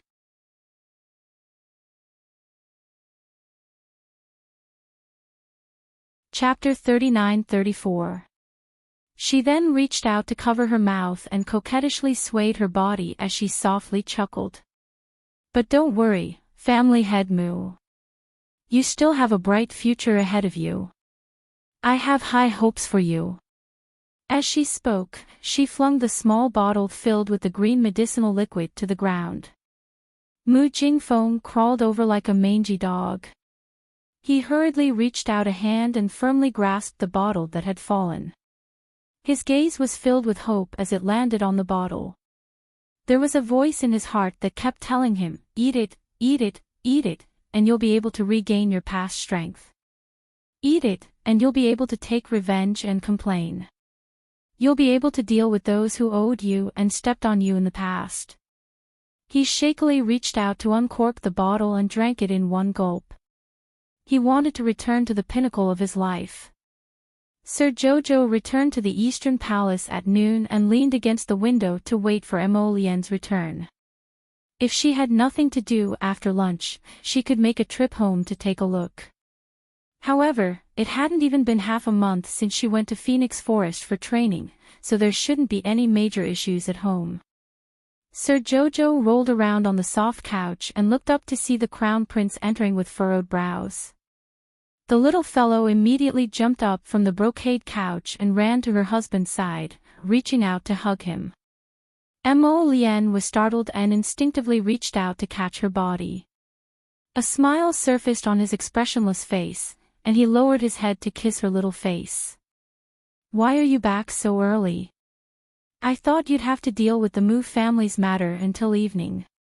"It's a piece of cake for me," the little fellow boasted as she raised her head. "But you, why do you look so worried? Your father gave you a difficult problem again." Mo Lian smiled and glanced at her. He shook his head and pulled her to sit down on the couch. "I received news that a large number of zombies have appeared on the outskirts of Li City, and they've taken over a village in the outskirts. Are you going?" Arbor blinked and looked at the man in front of her with watery eyes. "Not for the time being. The situation should be under control. Third Fu and the rest have already returned from Huiping village. Let him handle this matter. You said before that you subdued an apothecary in Greyfield village." The little fellow leaned into his embrace and said with great interest, "It's that pair of corpse puppets and the apothecary siblings." "Yes." Mo Lian nodded. "I've arranged for the siblings to go to Beiwang Valley for Mr. Su's research." "Why?" Arbor blinked. "Today, I brought back an old woman who was scratched from the Mu family. I took the initiative to find a senior pharmacist in the city to treat her. Sure enough, it has the effect you mentioned." "Yes." Arbor furrowed his brows and pondered for a moment before saying, "It seems that the medicinal power of a high-level alchemist can really suppress the corpse poison. But only for a few days. But this is also a major discovery." Arbor rubbed his face. "Lotus, are you worried about the village outside Li City? Do you think that there will be a large-scale outbreak of zombies everywhere?" Mo Lian didn't hide it from her and said with a nod, "It's extremely likely. I reckon that there will also be an outbreak in Tsang Province and Ming Province. But I haven't received Duan Yu's message these past 2 days." "Oh." The little fellow frowned, somewhat dissatisfied. "He's really unreliable. He said that he would send us a message after returning to Tsang Province." Mo Lien couldn't help but chuckle and nuzzle her little head. He'll probably have a lot of troublesome matters once he returns.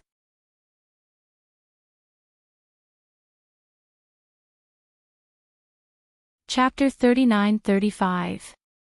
Their family isn't easy to get along with either. They'll probably cause trouble for him the moment they get back. They might even be ambushed along the way. Arbor looked conflicted. Really? Don't worry, I'll send someone to ask around.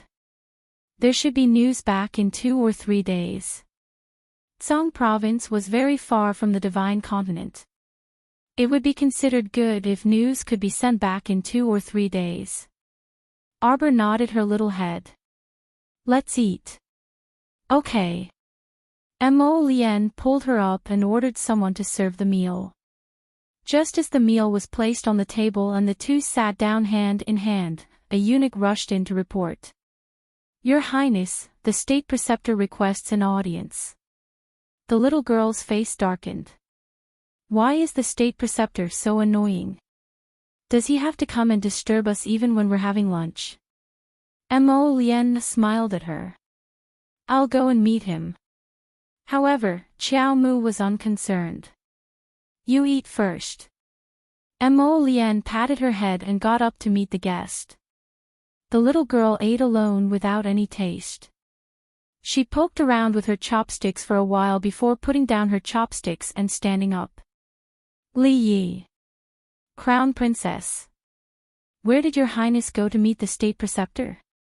In the study on the east side. Oh. The little girl thought for a while and took 2 fruits. She ran out with small steps and strolled towards the study on the east side. Before she ran to the door of the study, Sir Jojo hid behind a pillar and secretly looked at the 2 people coming out of the study. Qiao Qiao's Lien Ku was really handsome. Even when she was walking beside the imperial tutor, who looked like a charlatan and had a celestial air about him, she did not pale in comparison. In fact, she was even a head above him. Qiao Qiao's, Lien. Qiao Mu was elated on the inside. When she saw the 2 people walking over, she switched from behind one pillar to another and inexplicably cast an invisibility talisman and an aura concealing talisman on herself. In Jojo's lotus eyes, there should be nowhere to hide. Mo Lien and the state preceptor walked through the corridor. His handsome eyes seemed to glance behind the pillar, and a smile flashed across the corner of his mouth. Jojo shrunk his head and hid behind the pillar like an ostrich. He muttered, "You can't see me." After seeing them walk past, she tilted her head and stuck it out, continuing to follow them. He followed them at a distance that was neither too far nor too close, and he could hear their conversation clearly. His Majesty has appointed me as the goodwill ambassador to the Sea of Forgetfulness. For this matter, I will need the help of the Crown Princess. If possible, Your Highness, please allow the Crown Princess to follow along. Nowadays, the world is difficult and dangerous, and the common people live in hardship. His Majesty intends to unite all the forces that can be united in these 3 provinces to fight against the heavenly fate. As his subjects, we naturally have to obey him 1,000 times over. What he meant was that as the Crown Prince, he should also contribute his own wife to share his Majesty's worries. Mo Lien said faintly, with the state preceptor going to the Sea of Forgetfulness, His Majesty and I are very assured. The Crown Princess has an extremely important matter to attend to these few days. The state preceptor's trip to the Sea of Forgetfulness cannot be delayed. It is better not to delay. Oh. The imperial preceptor turned his head, his gaze seeming to glance below the pillar. The Sea of Forgetfulness has always been connected to the Crown Princess. If she were to travel, this subject believes that this matter will definitely be twice the result with half the effort. I'm going to lie down. See you tomorrow. You're tuning into the LoveLore Library YouTube channel. We're so grateful for your support, and don't forget to subscribe to join us on this incredible journey through captivating stories. Your generosity through donations truly makes a world of difference, as it's the primary source of revenue that allows me to expand and enhance this channel for you. Thank you from the bottom of my heart for being a part of this adventure.